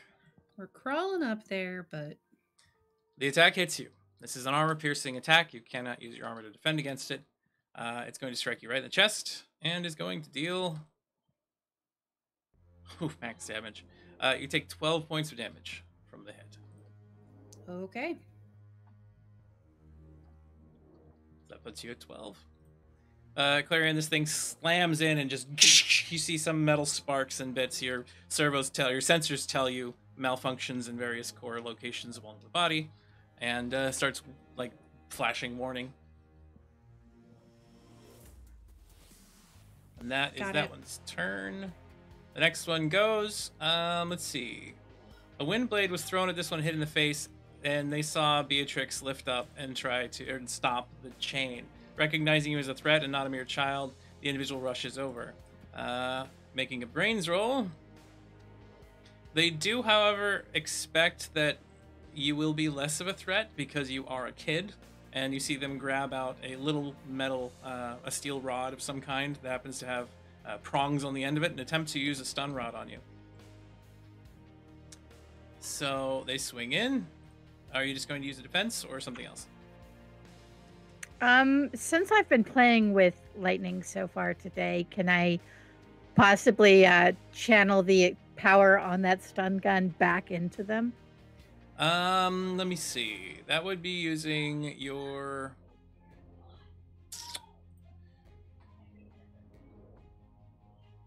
It's not within the realm of your regular effect. You can use it to enhance your defense on your action. Then you could chain it backwards on them if you wished. Unless we really want to get into chaos. I mean, I'm tempted to get into chaos, but... And you are still in contact with the mesh, the deck covering mesh as well. Oh yeah, let's use that somehow then. Okay, so you're going to try to amplify the electrical power here, send it back into the rod, into this individual's hand as an attack. If you fail, you're just going to straight up take a lot of damage here from both the electricity of the net and the sun rod. Are you fair? You're okay with that? I'm okay with it. All right, this will be a Chaos roll 1 roll. If you'd like to enhance that, it could be even more damaging, but it's only going to take 1 application of Chaos to attempt. Let's just go with 1. All right, so here we go with a magical roll for you. And 6. So no Chaos effect. You only have a total of 8 on this roll. I just need to bypass that with the enemy to avoid the attack, unless you'd like to use an ace to try again. Yeah, let's use that last ace. Last ace is used. Magical roll once more, and 16 that time. Much better. The opponent attempts to resist the effect, trying to hit you before you can do all this nonsense to them, and gets an 18. Are these not affected by Amos's effect from before? It would be. So you'd have a combat 17. balls? It doesn't give you a +1 to it. So yes, that would be a 17, not a... I think I may have a +1 or 2 still. You did have a +1 from before. So that would put you... Because I haven't been adding this for you. Yeah, let's use that. All right. That makes you match, so you actually succeed in this case. If everybody, make sure to put 1 on your benefits for now, for your combat rolls and things like that, so it's automatically calculated. Okay. The individual strikes it. Is narrowly able to touch you with this thing in the preparation for it. You see sharks starting to come out. I'm tired. Give me a break. You see sparks begin emitting from the end of this, and as they come towards you, you see them almost stop in midair as B converts this energy from the mesh back towards this individual and instead causes damage back to them, compounding. So you're going to do the damage the net would have caused plus the stun weapon. That is 3, 4, 5d6 damage that you're returning to this individual. And I will roll for you, I suppose. Thank you. 5d6. B is fully giving the Zep smile. The creepy one with the face not quite where it should be. We see lightning kind of like arcing off of B's teeth and eyes and that whole like emperor style unlimited power. As she blasts forward into this individual who just launches off the edge of the deck, incinerated and flying into the void. Wilhelm scream. Wow! Yeah, I don't do Wilhelm screams. Anyway, that is another target that has been removed from the ship. Nohu, we're back to you. You can hear the scratching on the outside of the ship. You can see that individual that has been launched through has definitely left the atmosphere and is suffocating right now. What are you doing? I think we need to go to the engine properly and see what they're trying to do to it. Okay, so you move over to the engine and give me a brains roll as you look. Brain here. That is an 11. With an 11, that's just a minor deduction. Are you okay with that? They will have to do for now. Okay. They appear to be trying to reconnect energy conduits from the outside so that they basically just shut down the engine. They wanted to make the ship stop working. Right. Well, I think I'll try to work against them in order... Well, why not? Let's go with Nahu's crazy idea. If we seems to be in the need to get out of here, so once you are surrounded, there's no better place to go other than nowhere. So let's try and shift into the ethereal plane for a little while. You're trying to jump the entire ship into the eternal realm? Apparently, the ship is Nohu's grandfather. So if it's a person and it's not a flesh and blood, it can only mean that there's some sort of eternal, trickery going around here. So maybe there's something around in the engine that can, phase shift them. All right. No, this is a Chaos 3 effect to try to turn the whole ship and everybody on board and move them into the eternal realm temporarily. You're now at... Okay. We just went for 40k, folks. Go ahead and give me a brains roll and get higher than a natural 15 to avoid chaos. Brain roll. With the focus of this being the ship. 26! I learned this from Knifey! So as you stand there, you put your hands down on this device, you get in tune with it, you amp up the energies, you try to change the Aether components, the various aspects of magic it is using to run and to operate, into mostly space magic, and you create a portal into an alternate realm, and suddenly the whole ship just phases out of existence. This is temporary, but currently you are now in the void, a very dark and devoid of of magic place in general terms, with these massive ley lines of energy running all the way through it, interconnecting the planets, interconnecting with Hornborn in the distance, and with beings that look kind of like strange jellyfish and serpents, like flying through the void outside. Hey, bigger me, future me, help me kickstart this and get us out of here. That was way better than my idea. Can we all see Zep? Yes. So Clarion, from where you're standing at, Zep has gotten a physical form now, and as he's standing there on the deck and sees all of you come into focus, he now, let's see, in his full form, just turns to the individuals on the deck. You cannot harm my friends and my ward. Be that daughtery type thing. You see Zep begin growing larger on the deck and proceeds to start heading towards the opponents himself. Getting 17 on his initiative, so I'll put him on the... Right. Time for some punching. Hey, Billy Goat, how's it going? Hello, Amos. There is another thing that appears on the deck next to Amos as well. It's a good thing I have all of these handy, right? They're handy. Not handy. Is it? Like, is it Merp? It is. Mlep Moody, Mlep Moody. Arise! Mlep standing there next to you goes, You cannot hurt my Amos! I fight all of you! You entered the wrong space of things, and now I will be a lightning ball of doom! Don't you dare put a hand on my son! Or daughter! Or family! I'm family. We're family, you hear that? Family is lightning bolts! Clarion, Shockingly so! it is your turn, Clarion, as you stand there. Everything became dark around you, and there's a sensation like an out-of-body experience you're starting to witness. You notice that your arms and legs and everything about you stops working appropriately. Oh no. And you start to see yourself drifting up and behind the physical manifestation of Clarion that exists in the regular realm.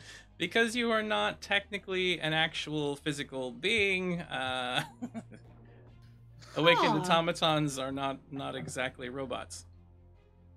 Then Clarion's spirit would like to reach into Clarion's chest and activate the chest cannon. And shoot this dude. You fired at the individual right in front. Go ahead and give me an attack roll, please. The opponent is distracted by what just happened and gets a 15 to avoid you. Still pretty capable.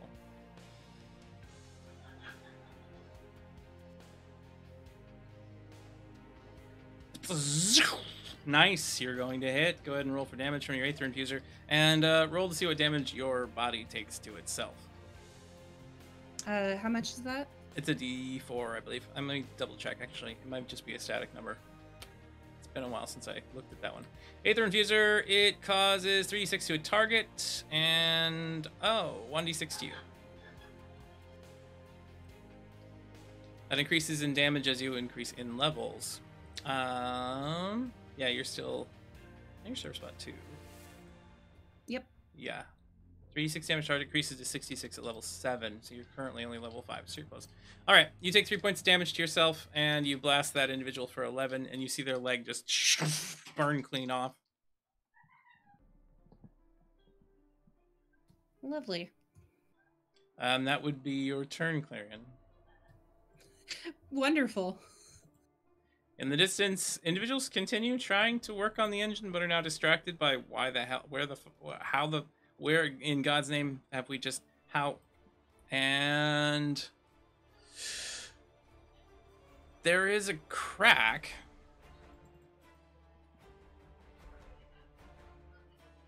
As the engine goes offline temporarily.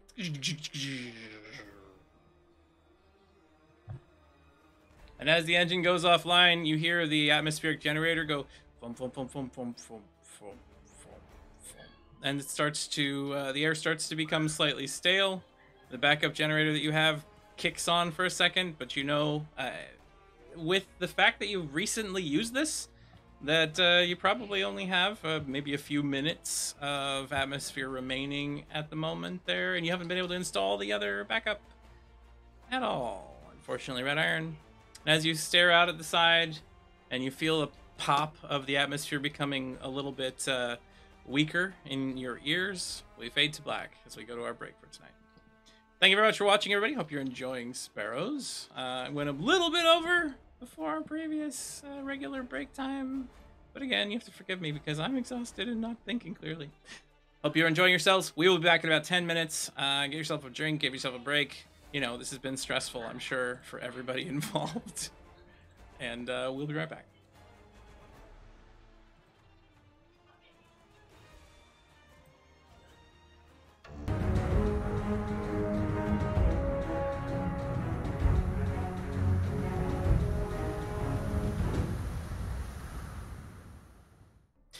Hi everyone, we've returned. We're back to the matters at hand, which at this point is a serious attack by a group of bounty hunters sent by a noblewoman. Some of you who have watched some of our other shows recognize that individual, the Painted Lion, as Aurora Lyon. A noblewoman that happens to be associated with Kiara from the other show.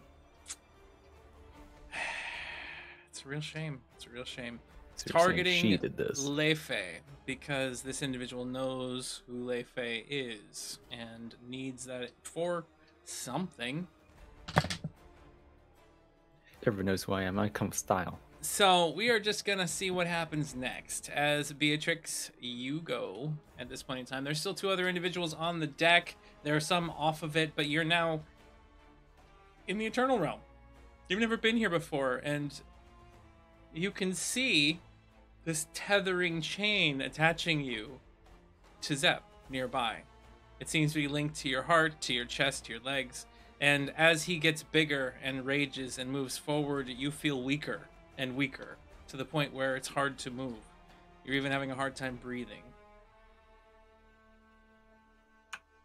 Zep, you're taking my air.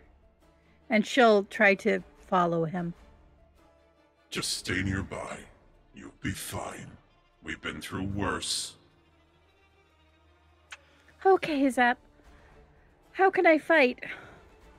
Try not to be harmed. Stand aside and follow. Stay out of harm's way.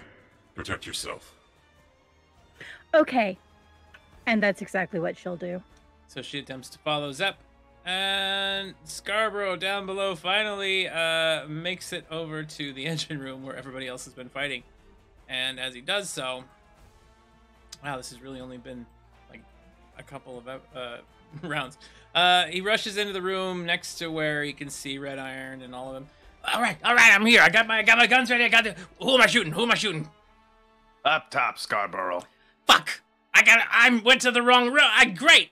All right, I'll just go climb some flight of stairs. Don't you mind me? I got this down. Maybe I should go. You're doing great, buddy. Yeah, I'm gonna turn right back around. Just go right back up to. And the individuals on the outside of the ship now having dismanned or temporarily disabled the engines. Let's see. There is a hatch that opens next to the side of the engine, and you see something come inside. Nohu, as you look to the left, you recognize a grenade. Well then, looks like a problem.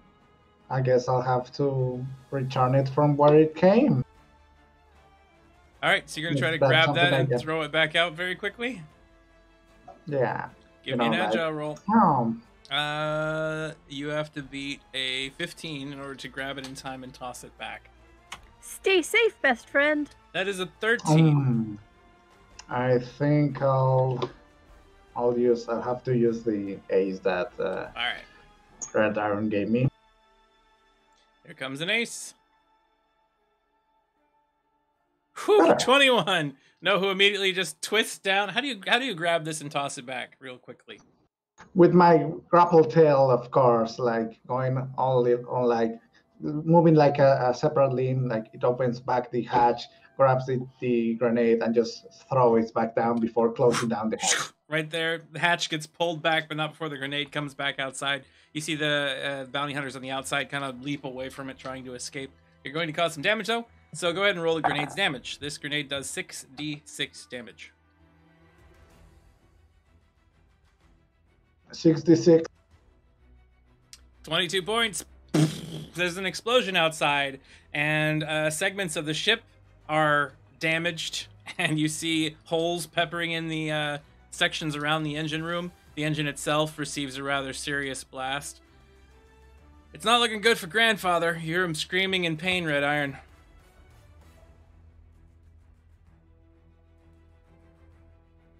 Okay.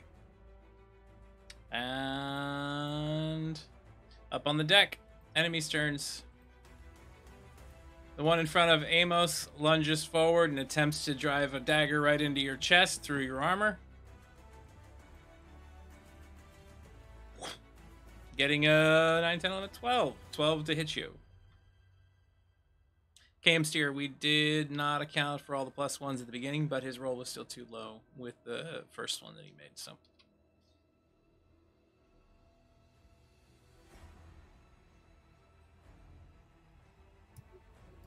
I think it's shield parry that I can use to deflect the blow. Yes, you can bring your shield up in the way. I'm going to parry. Give me a parry roll. You have to beat 12 or higher. Man, it's been so long since I've come. Shield parry 12 or higher. On the front sheet in the bottom left, it should be a shield parry option, and then you use the ACC, which is accuracy of your parry. That would explain it. ACC. And just double click in there. I was looking for the dice. Oof. I'm gonna ace. All right, give us another ace. Because I know I can do better. It's an 11. You are one shy. Unfortunately, it looks like you are about to be struck. One more try. You have another ace. All right. And there's an ace provided by Annika Amos as well. An 18. Thank you, So you did succeed. Your shield comes up. This blade comes down, striking into it. It does cause 2 armor hits to your shield. All right, and that brings my armor down to armor hit.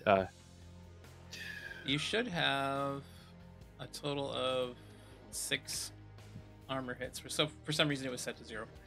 So just check mark one of those armor hits, and then that's gone.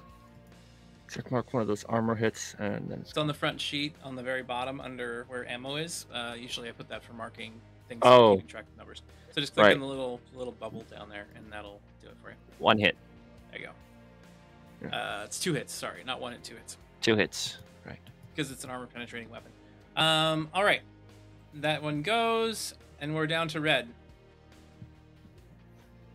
Red, the engine is not working properly right now and has just received a rather severe explosive blast to the outside casing.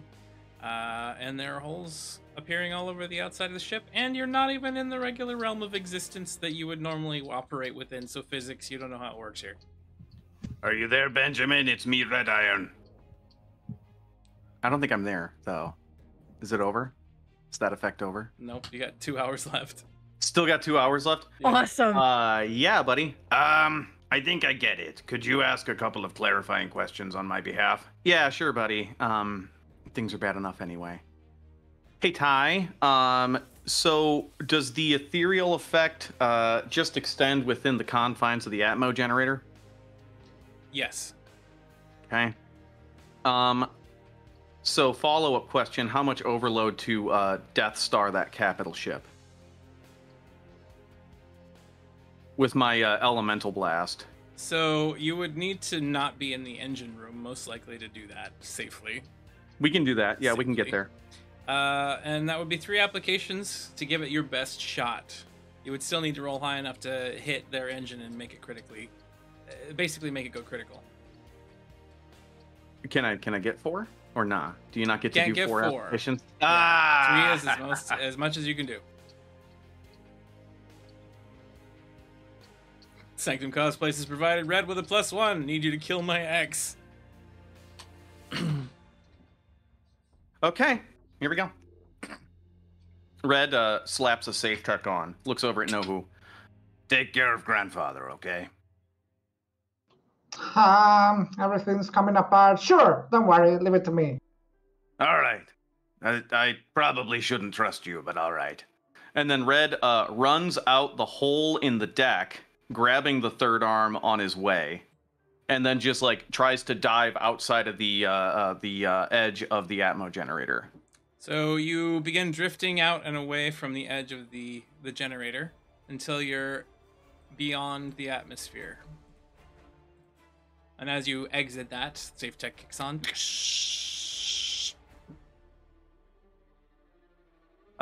Quick like check in. Amos!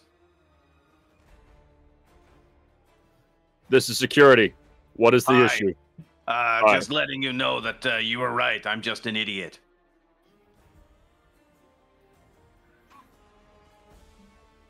At this point, the knife goes through the shield. Clarify. I'm going to do something stupid again. You have my blessing. Do it. Okay.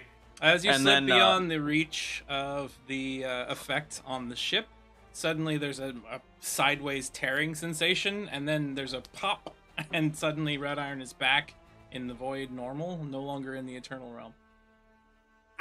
Oh, did I just get rebuilt again? That's not great. Okay. So can Red activate the targeting, his targeting glove, and then the third arm fire? You can attempt to, Is yes. that- Go ahead and give me a brains roll as you try to mark the ship with your targeting glove. Okay. You're seeing this broadside. Give me an aware roll first, because you have to be able to see over this distance the actual pieces of the ship that you're going to need to target from this range. Oh, I'm good at those.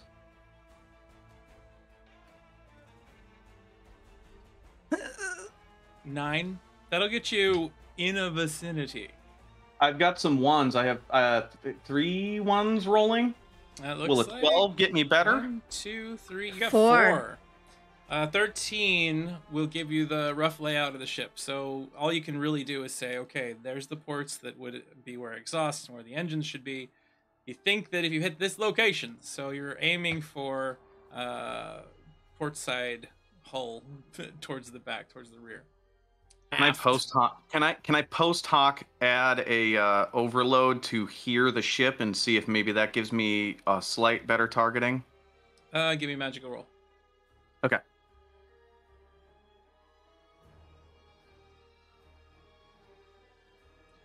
No. Okay. All right. Well, you know, you live and you learn. You tried. So you know roughly where you need to fire. And now you need to hit the ship with your tracing marker in order to get an accurate shot on. So, Okay. So, what do I roll for that? so this will be another aware roll to fire it appropriately to where you know where you need to shoot. I'm Based using on all my your- best rolls. Based on your previous roll, your target to hit the exact location you're looking for is an 18 or higher. Oh, You can gross. hit around it somewhere for a little bit less.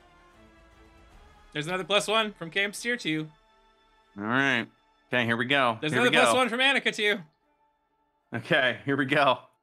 All right. And a +1, another one from Annika. They really want me to kill this woman. And Ah, don't come forget on. Amos's That is a +1. 4. Yeah, So- that's not gonna do it. 4, 5, 6, 7. Total is 7 with that roll. You fire this dart off and you know immediately, because of the way that your senses work, because you can't focus, because you're hearing the voices of all these machines around you, that is not going to work. Your targeting mechanism isn't going to do it for you, and you might have to feel your way to the right shot. Okay. Let's spin it up. And Red like starts like superheating, and then the frickin' third arm like, and there's a gigantic like supernova looking ball at the end of it, and then like long beam straight to the engine room. All right, give me a magical roll and get higher than a 15 to have any sort Holy of hell. success. Oh boy, I'm good at chaos. Here we go. Chaos roll. 3 applications and Oh, 16. Ah. That, based on a poor aware roll and based on a poor location-based hit, is only going to be a glancing shot. Unless, and I will give you the choice here, you pull on your own life force to make this better.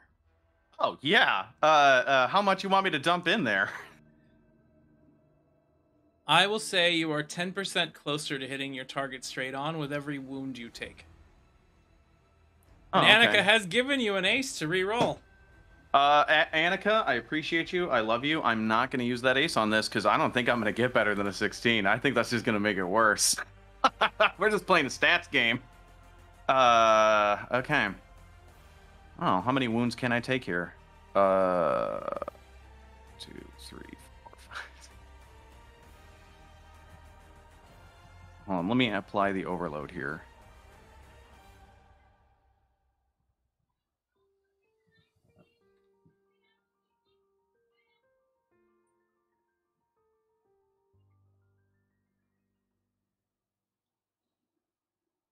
How many wounds can I take here, Nora? That's just how I roll. How many wounds can I has- take here? Annika's provided you a -1 to your overload, by the way. Oh, thanks, Annika. Clarion doesn't know why, but a single tear just runs down her cheek. I'm just gonna go ahead and wound all my limbs. All of them. All of them. So 5 wounds. Oh, not the head. We're gonna do 4 wounds. I'll leave the head. All right. So you're taking 4. 40% closer. I will let you now make your final roll. A brains roll to see if you're able to get this in the right vicinity. With everything you've done, that has brought down your roll target to hitting the engine. Let me see. That's 1, 2, 3, 4, 5. 5 minus math. 22. You have to roll a 16 or higher to hit the engine dead on. You have to roll a 10 or higher to hit the ship. Hey, here we go. There is a heal coming your way from Glitzengamer, by the way. That is a 13. You will strike the ship, but you will not hit the Annika, engine thanks dead so on. much for that ace. Annika, you're the best. Thanks for the ace. Nat 20!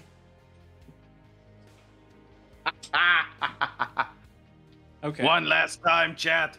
I just want to give you a shout out to all the haters. I never listened to you. To all Red my Iron. friends in the Red Gang, keep it greasy. Red Iron, I have a question of you. So, in this circumstance, you have 2 options given to you. First one is a little more selfish. The second one, of course, is one that benefits everybody in greater detail for now. So, I'll give the one that helps everybody first. That helps everybody a bit. You will eradicate this threat, and Aurora and the ship will limp away, knowing that they have been seriously and mortally wounded temporarily, but will return again later.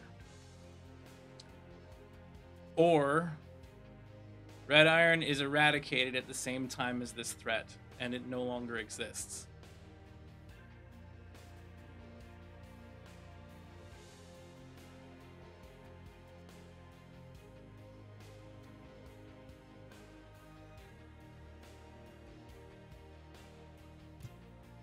I Ben? see you, Sanctum. I see you.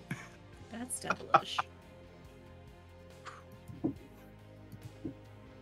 Hey, Ben. Yeah, what's up, buddy?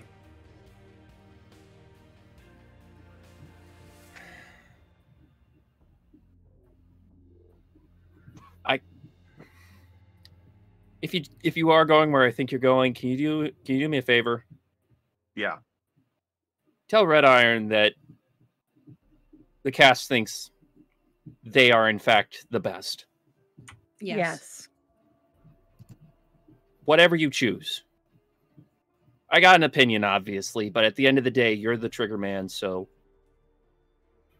what you and they do, I cannot delegate, but I want them to know that seeing them win has been a blessing for all of us. I've said my piece.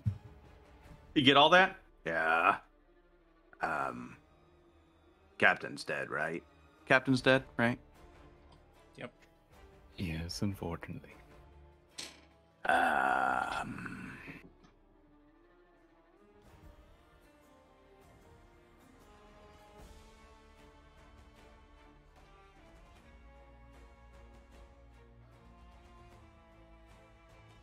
It's been a pleasure.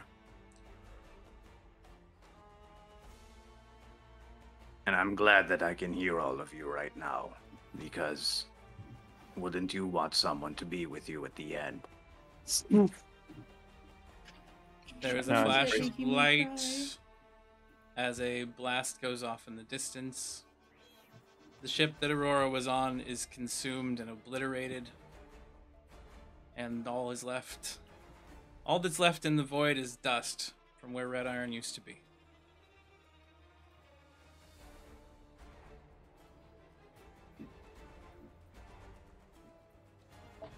Fare thee well, bright red night.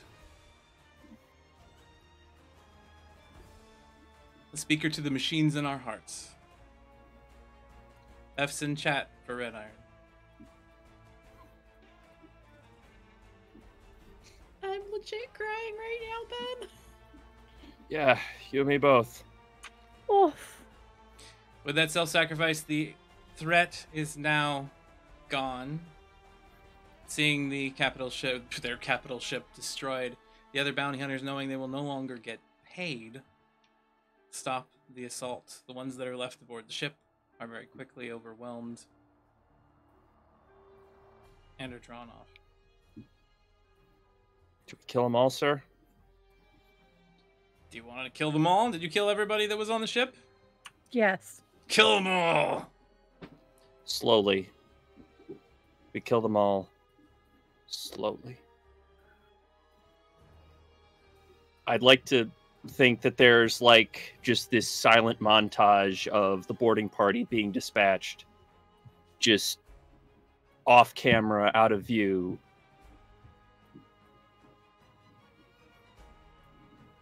Before fading to everyone who's boarded the ship just being stripped of gear, tossed in a pile, and then thrown overboard. All hands report. So we will, oh man, I'm caught. I'm caught in this. I have to say that I am currently caught in this. Give me just a second.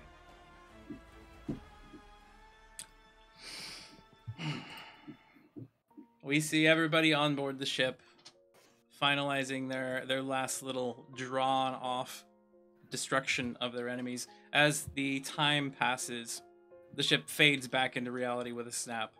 Not before Zep, of course, kisses Bee on the head and telling her to continue on her way. Just remain strong and they can grow together. Nohu, you patch what little holes you can. The flames that start at the engine keep you busy, very rapidly trying to deal with that, but not before you see the flare of light from yourself in the future, destroying and eradicating this enemy, this threat against everyone. What a way to go. You hope that someday you can make sure you remain so brave. I take a moment to look at Carrot, point over at the direction of the Red Iron's remains, and just go like, remember, that will be us someday, and it will be glorious. Carrot moves over to you, Nohu, and goes, "We are just the greatest, aren't we?" We are.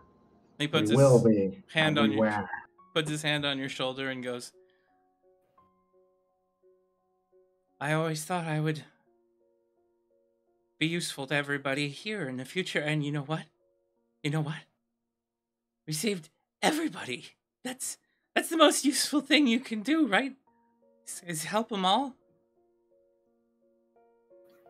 Just like Father did that one time. It's why we can walk. It's why we can leave the bed. Yes, that will be a moment to wait for. The only thing you can hope for is that you make a difference for your friends and for your family. So remember today, where while you were, he was just hiding the whole time, correct, Carrot? Yeah. So while you were hiding away, your present, your future, both of them were fighting tooth and nail to keep the ship alive. Don't let your weakness of today weigh you down. Just look at the bright future ahead of you and work for it. You're right.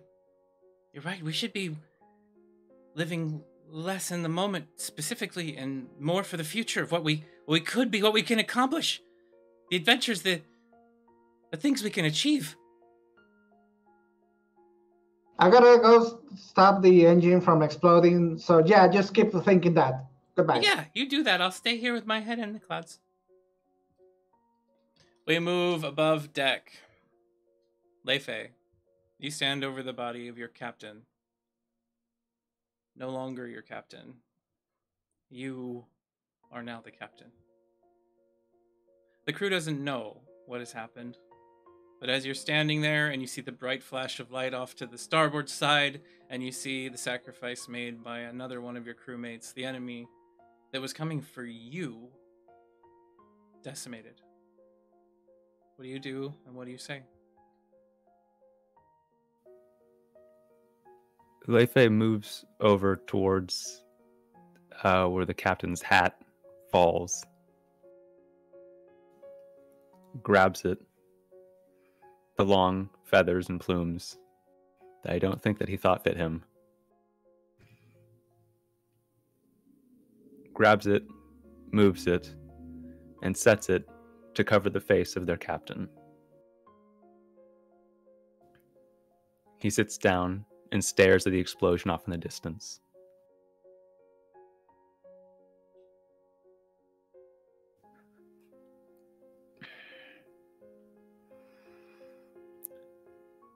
Sparrow's gotta fly free, Captain. And he just stares at the stars.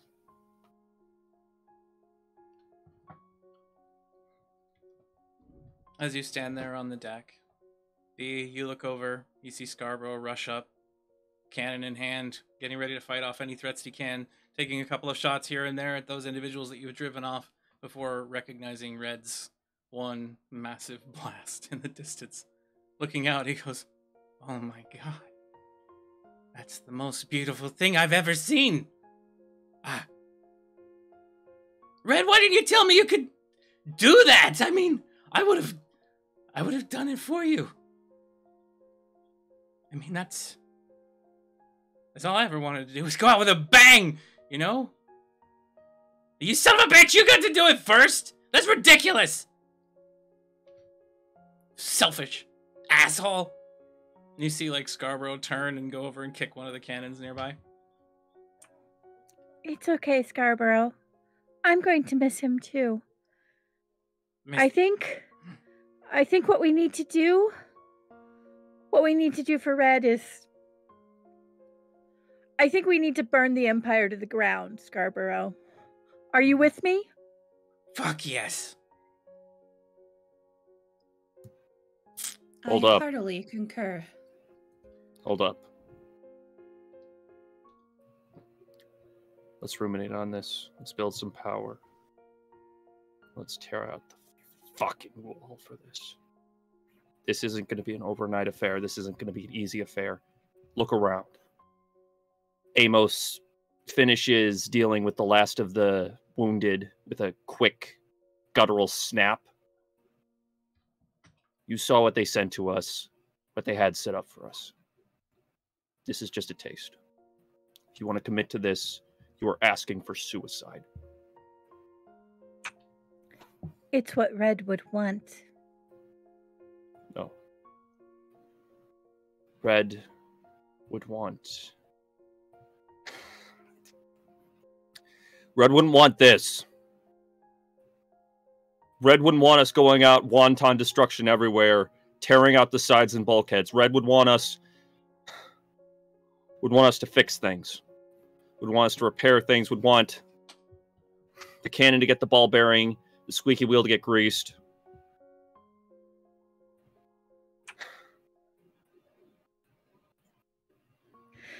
We cut out the infection, and then we built it all back up.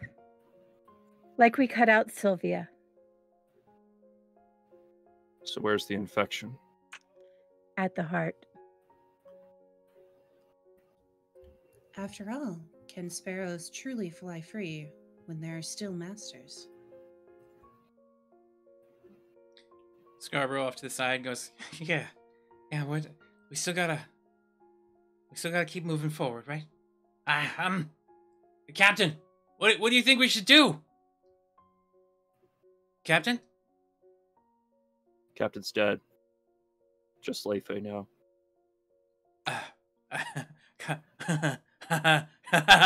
Oh, no, that's not real, right? Grabs them by the shoulder strap I and no leads longer them over. detect Captain Cutlass's life signs, Scarborough. No, the captain's been through. He's been. It was a clean shot through the skull. They didn't suffer You much. can survive that, I hear, sometimes, right? As long as they've been dead, we'll be lucky if there's so much as a fragment remaining. Well, I'm fine. If it's not, then Captain Leifei, sir. What do we do now?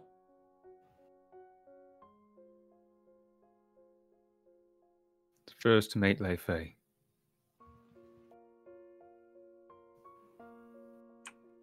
First mate, but I mean that's why you're first mate. Perhaps in honor of Red Iron, we should all be captains. No.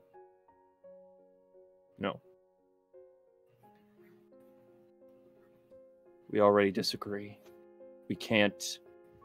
We need to elect a leader.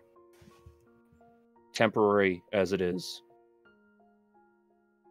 We need to sit down, we need to lick our wounds, repair our bulkheads, and build up strength. We need to be ready for the next attack. Now, I don't know about you, but I'm going out there for that rifle. At the very least, so I can start picking away at the infection. You don't think that rifle's there anymore? Probably not there, though. That was blasted by like an Omega laser. Red just blew the shit out of that vehicle. It is gone. We probably need to get out of here before their reinforcements come, if they have any. They're probably on their way already. Which one of you determined the house emblem that was on the ship? Was that Clarion? I saw it. You saw Yeah, I the think we both saw symbol. But I didn't know what it was. Yeah, Clarion knew the noble house, House Lion, the painted lion image. You know that they are a very well connected, partial military, like paramilitary household, nobility. The Empire will want retribution on anybody who has taken out one of their major assets. So you recognize that, yes, removing this threat possibly created another complication. There will be consequences for what we have done. The noble house that this armada belonged to will be likely to seek retribution. Noble house, excuse me? Clarion just explains what she saw. House Leon, as she describes that to you, Amos, is one of the premier tracking agents for the DAD and for the Mithril Order when it comes to finding important threats and targets.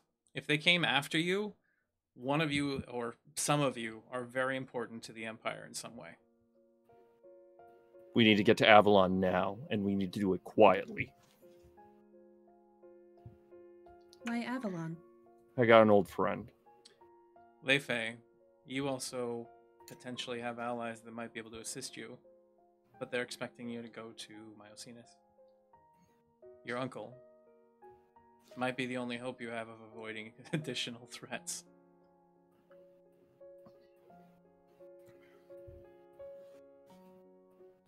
Oh, snap. What friends Leifei. do you have there? Well, they think I'm dead, but does Amos know about? I'm gonna Can I ask for a mulligan here? What mulligan are you looking for? Amos knows about you know who, but they didn't know that they served with Clockwork Zephyr. True. I got an old army buddy. They were there when skies were raining the Halophage. The survivor of the bell towers, they called them. Last I saw, they had a gun to my head and a chain around my ankle. And no, it wasn't a romantic evening. Montgomery Dwellmond. Doc, as we know him. They might know something. That's a good start. We're in a lot of danger right now. We always have been. What else is new? Does anybody have anybody they could call on? You could Should always we try to update see the Admiral? You could see the Admiral too. We should probably contact Sparrows the flock Admiral, too. together. Yeah, We'll contact them. I assume. So you're going I to try can to also... head back to meet the Admiral. If that's the plan, you'll have to figure out where he's at, which means going to Saberhold. We're drawing a lot of directions right now. Where do we go first is the question. Yeah. We have 2 good reasons to go to Myocenas. Maybe we start there. Can I at the very least try and contact Wallmond? Give a heads up. You don't know where to contact Wellman at right now. You'd have to send a messenger. Maybe you could get a hold of Kylitos. I mean, yeah, that'd work. We did not exactly leave Kylitos on good terms. Meta information. We didn't even meet I will- Kylitos on good terms. I will give you some meta information. Kylitos had left on a mission for your captain, so he will be returning. He had also been asked by Red Iron that if he found any additional ancient technology to bring it back to be looked at and to be worked on. He is on his way to you now.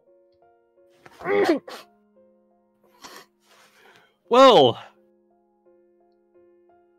this just went from rogue trader to payday the heist. Well, for now, Myocenas is already our route. I assume that's where we're closest to. It's a good drop-off, and it's a good place to hide. I've known that most of my life. That's Yeah. good. I'll add a couple of zigs and zags into the trip so that we're harder to track. Please do. No, you have walked up on deck after repairing some of the more dangerous and injured parts of the engine to grab a couple of supplies from that large pile of materials that Red had left behind to work on the ship when you hear them talking about Myocenas. Oh yeah, I come from there. I was there like a couple of days ago. Kind of exploded, came here. Don't know how, but that's where I got this on the hole on my face. Yeah, I got friends there. We can all meet up. Have a party. I don't think we would. What kind of friends are we talking about? Names, races, faces, places, things, and stuff? They are the NBA. The NBA. That's our group. Know who's Band of Adventurer? The NBA, the Nose Band of Adventure. By Yeah, they're a cool group. By the way, Nohu, if that does not grow in, I owe you a skin graft. I am sorry I did not get to your injury sooner. As you're standing there, Nohu, you see the crystal that did it to your cheek sitting on on Leife's necklace. I see the same crystal on Leife. Yep. Oh, well, this only gives more credence to this being the past. You probably want to take care of that. Try not to leave it in like a really deep dungeon inside Myocenas, because later, me, which is him, which is was Red, well, he's going to go there, and this is going to happen. It's time travel stuff. Maybe it's too complicated, but just keep a good hold on that. It's okay. I got a long attention span and a good memory. Do you want to sit down and talk about everything that's happened up to the point of you showing up? We've never been formally introduced. Yeah, that might be right. And don't worry about it. I can, just weld a piece of metal over to the side of my face, just like I was from there before. Now, Maybe It just that's how makes it sense. happened. yeah. Ty, I'd like to add another paranoid You can only do that once you go Way. up certain levels, but I understand. No, who? Do you think you could take us to that dungeon? If we can find my map, I had a lot of things written in there, lots of cool places, really nice mills to go into, that sort of thing. And if we can find it, sure. If not, I think I can remember. Okay. I think we should go to Melicinas then and find it. MILFs? Yeah. Well, this is the past, so maybe they're not quite as big of a MILF at the moment. Maybe they're smaller MILFs, MILFettes maybe at this point. But they'll still give you a good time. Don't worry about it. MILFs? But anyway, I'm hungry. Can we have some STDs? That does not compute. Oh, don't worry. I'll go cook up some for everybody here. We need something to fill our bellies. I'm going to stick you in a cannon if you so much as approach me and touch me in a manner that is deemed unfit, and so help me, I will send you screaming into the void. If you so much as lay a hand on any eggs I lay. Amos, I do not think that he meant any harm by it. I think it simply is something that means something different to him. Right? Context. What do you Looks mean like by STD? somebody asking for peppers. I'll help you over to cook, the know kitchen. who? No, Yeah. heads down the stairs to go make a super terrific dinner. B will walk over, give Leife the biggest hug she can, and then walk down to help cook. He reciprocates immediately. So, as we see everybody else move down to try to get things in order, we see a few days later, everybody setting up a ceremony for the captain. We see them continuing to travel about their way, but they stop at the edge of a rather beautiful vista around the moons outside of, well, I guess at this point it's relatively close to Mycenae as you're all traveling in that direction. What do we hear each one of you say to both of your crewmates? There is a small box for Red that's got mangled toaster in it. And then, of course, the corpse of the captain. So, if you would, Leife, since you're technically the acting captain at the moment, for now, what do you say first to get this thing started as everybody stands there?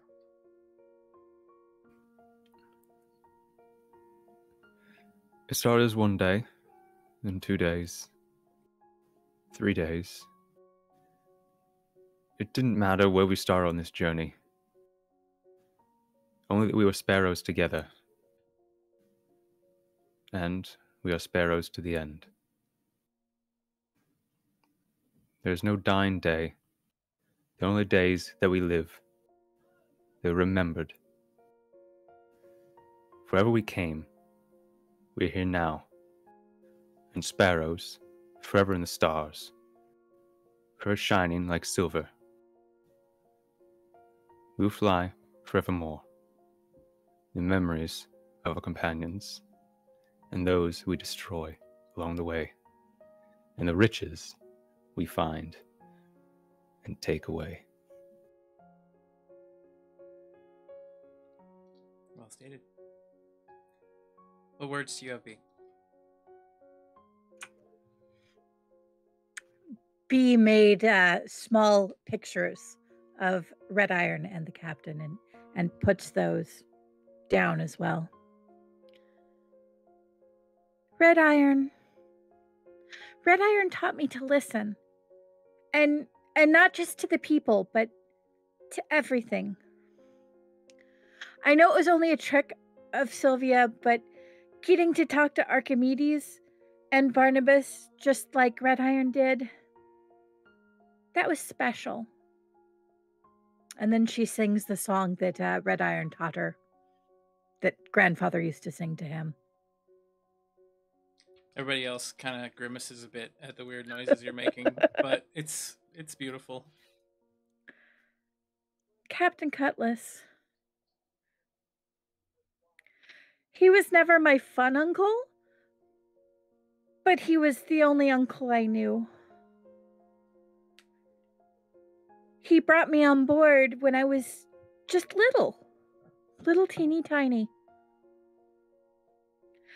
And the past 30 years, I have learned so much from him. And I'm going to miss him so much.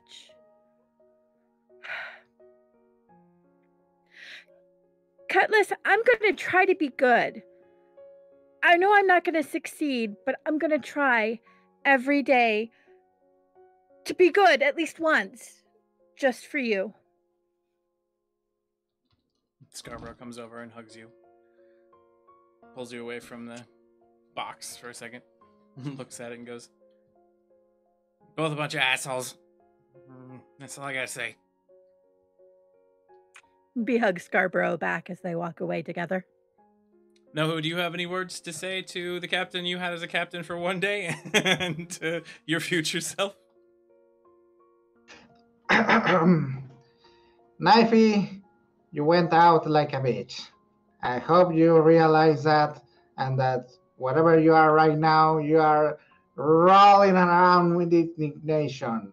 And I hope that you remember all the others that were better than you that came back as an, ghostly projection or some such that, you know, how you were so fond of the counting on your previous captain's skull, maddening ranting. So you better not fall behind him and come back to haunt our asses in whatever matter you are capable of. So not goodbye. See you in a couple of weeks, probably, however long it takes you to reform yourself.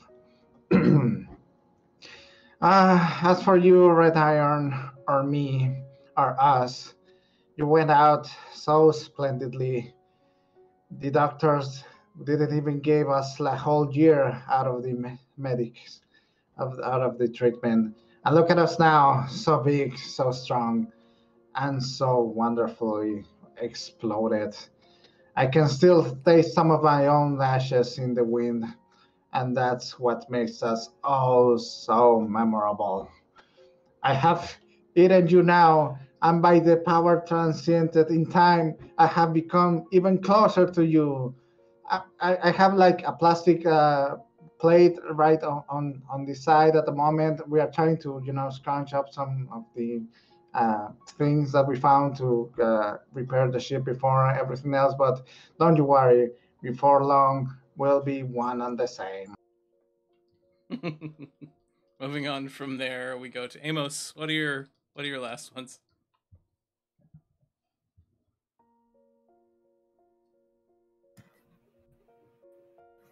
For Red Iron.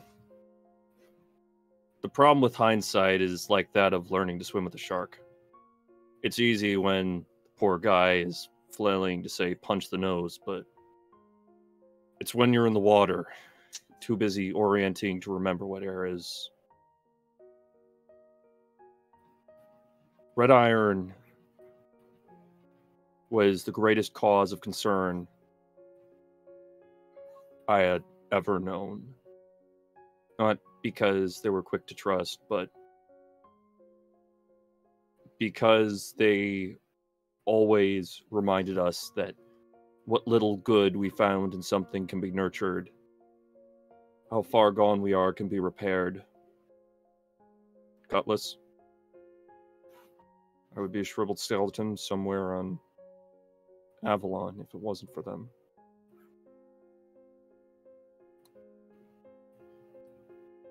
You brought me in. You didn't ask too many questions. Gave me a home, a bed, and family. My only regret is that I didn't...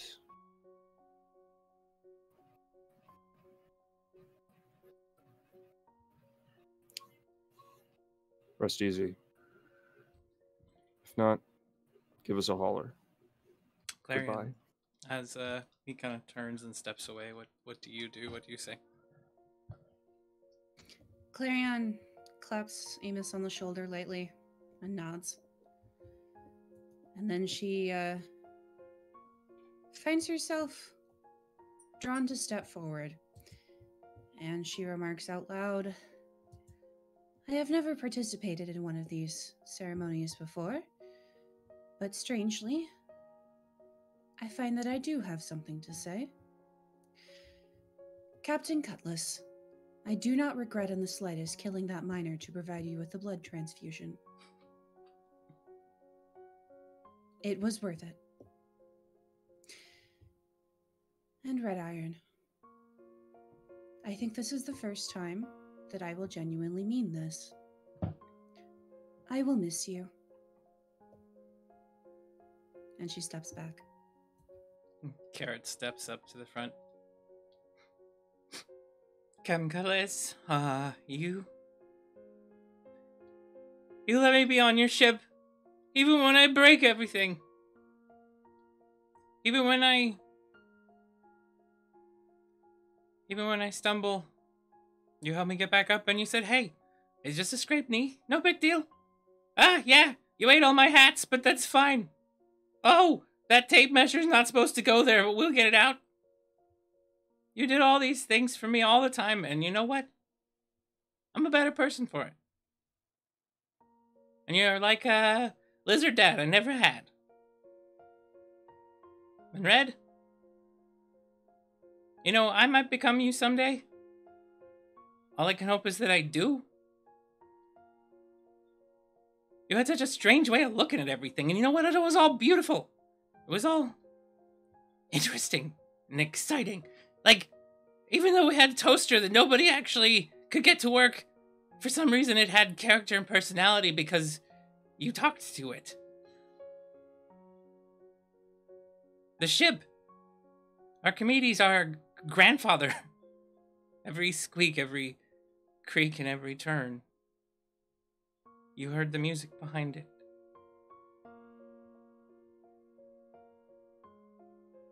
You interpreted the world in a beautiful way.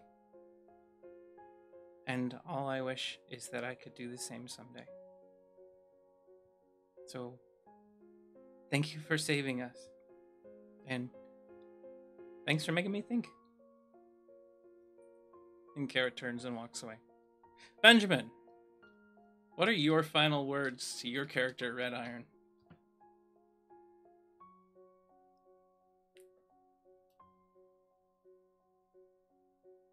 Told you.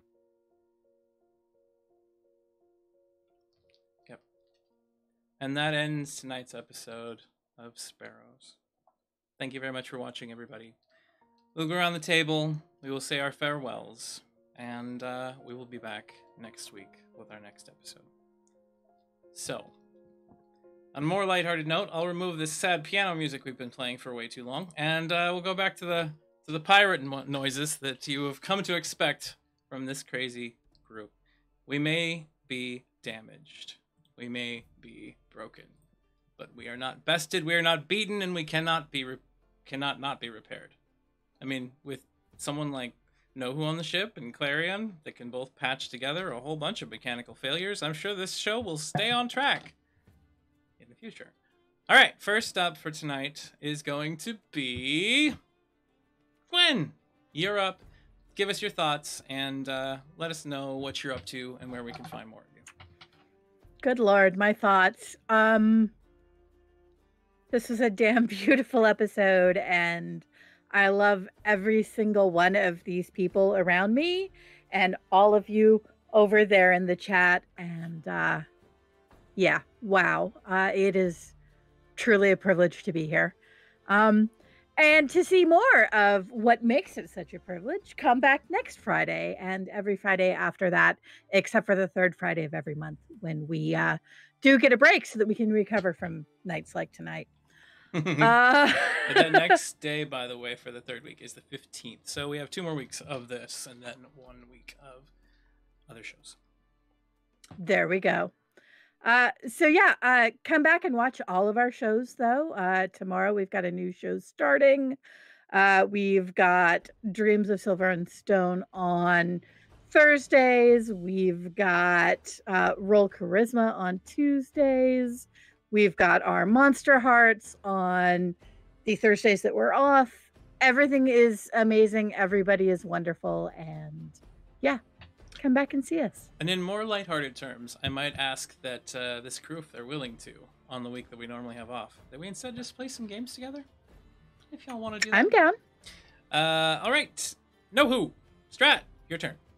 Where can we find more of you, or what would you like to talk about? And what did you think about tonight's episode? Hello, everybody. That is me, Stratfall, playing as Nohu, the ever great adventurer.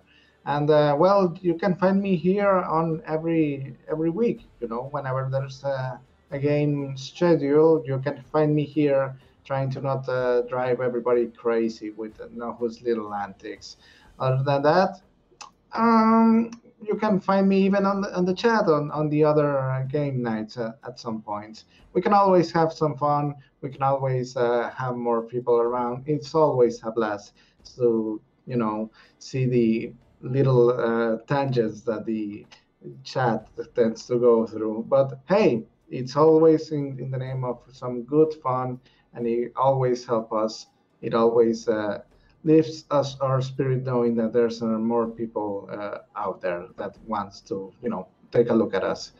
And what can we say about this episode that doesn't shine a light on Red Iron's wonderful performance, and what a tough but worthwhile decision that it was to take, instead of going for the easy way out. There's that always sense of I want to keep my character alive. It's not like I'm even as Nohu, it's not like I'm throwing him just to have him die. I'm just doing what I feel that he would do. So, getting the option of survive or die. It's not often you get a well done choice of let's put it all on the table. Well said. Yes, making a bit of a hard decision there. All right. Jackal, you're up. Hey, folks. Jackal.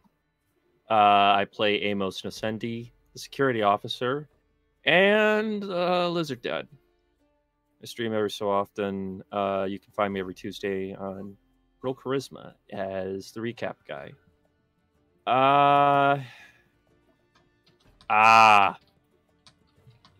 See you next time, folks. Jackal out. All right. Moving right along from there to Nora, your turn. Hi, I'm Nora, aka Azadine, and you can find me here Fridays on our off weeks on Monster Hearts playing Avery the Unicorn, and on the Cornfields and Kobolds podcast, comes out every 2 weeks-ish, and we are playing through the Tyranny of Dragons 5th edition campaign, and we are shortly going to get to our big bad. But tonight was a big good. Yeah, we had moments of tears, but it was also very cathartic. And I applaud Benjamin for making that choice. It's not a choice that I've had to make in a TTRPG before. And I just want to say what a privilege and an honor it is to be a part of this crew and to be with chat most Fridays playing this ding darn amazing game that Ty wrote. Seconded, other than the playing the game part, because I'm, just trying to rein in all you guys. Only being the genius game master, Yes. Every one of you is amazing to play with, and I'm very grateful that you get to stick around, that you stuck around and played my silly game and had great times and become very good friends of ours. So, Benjamin, your turn. Hey everybody, I'm TT Benjamin. You can find me on Twitter at TTBenjamin1. If you want to listen to me kill more beloved characters, check out the Lawful Great Adventures podcast. It's a first edition Pathfinder podcast.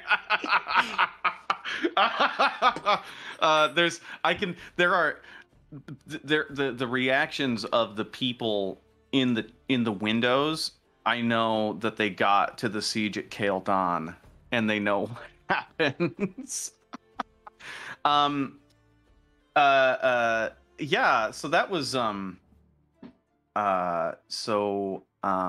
I did that today, and now I guess I get to reconcile. It's all right. It's so weird. It feels okay. It's really weird to say like it feels like actually dying, but it kind of feels like actually dying because after that scene, I muted my mic and I was like, oh, I can't like that's it. Like that's over. That part is done now, and it's all in the it's actually it's very sad. It's like really like shit. What did I do? So yeah. Black-hearted beautiful bastard. Yeah, dude, I'm a son of a bitch. I'm it's thank you, chat. If it helps, Benjamin, you did not go out in a wash. You succeeded on your own terms. I got to do something pretty freaking cool there, so that's neat. You also would happen to be the first character in my series who has taken on a nemesis single-handedly. And succeeded. Yep. And all it took was everybody's channel points and a nat 20. Yep. Pretty much. And an eradication of your own character. But you know, yeah, I want to in a serious note, I don't take anything seriously. The more serious it is, the less I take it seriously. But I do want to thank chat. I know that there's honestly a lot of fans of Red Iron in the chat, whose hearts I have super broken. If you would like to start a Discord group chat so that we can talk about our feelings, we can do that. But like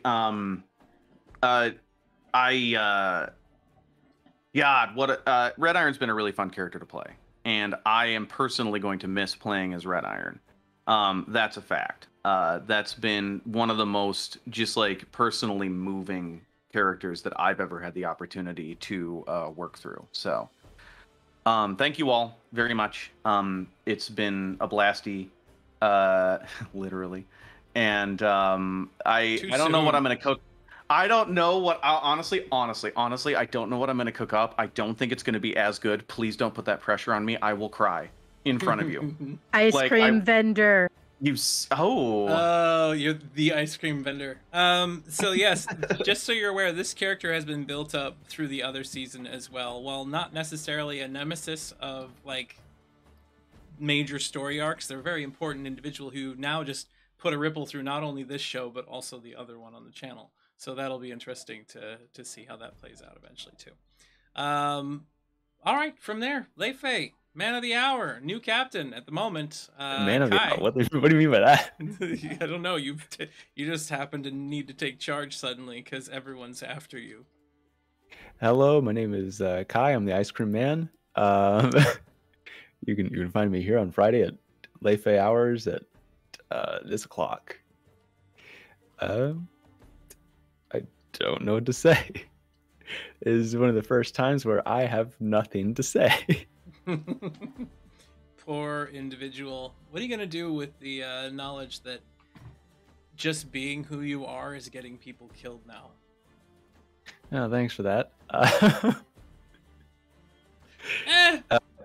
Yeah, that was... I didn't say a whole lot during the episode because that was what was going through my mind the whole time.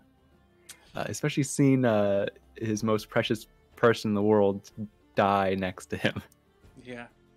That was a horrible series of roles that I got to live through while all of you were just talking in the intro. I will say, I had never thought it was possible that he could die. I think that's kind of how we feel about a lot of people in our lives. Yeah. It's I don't know. Maybe Leifei rubbed off on me in that way. Or just like, I didn't even put that into like one of my thoughts. He can die. Because Leifei would never imagine that is possible. Figuring out what to do in the aftermath is going to be the next leg of the journey at the moment. I am certain. There's still some finished ends to be met. But I am Ty, I'm Lottie Evenstar on Twitter and Twitch. And you can check out this game if you like it. We saw those links that were shared in chat. Thank you very much for that. And I am actually setting up Aether and Steamworks Expanded. The Kickstarter is going to be going up on the 15th of October for individuals who would like to see the return of Sedna, some of the new classes, some of the new ancestries.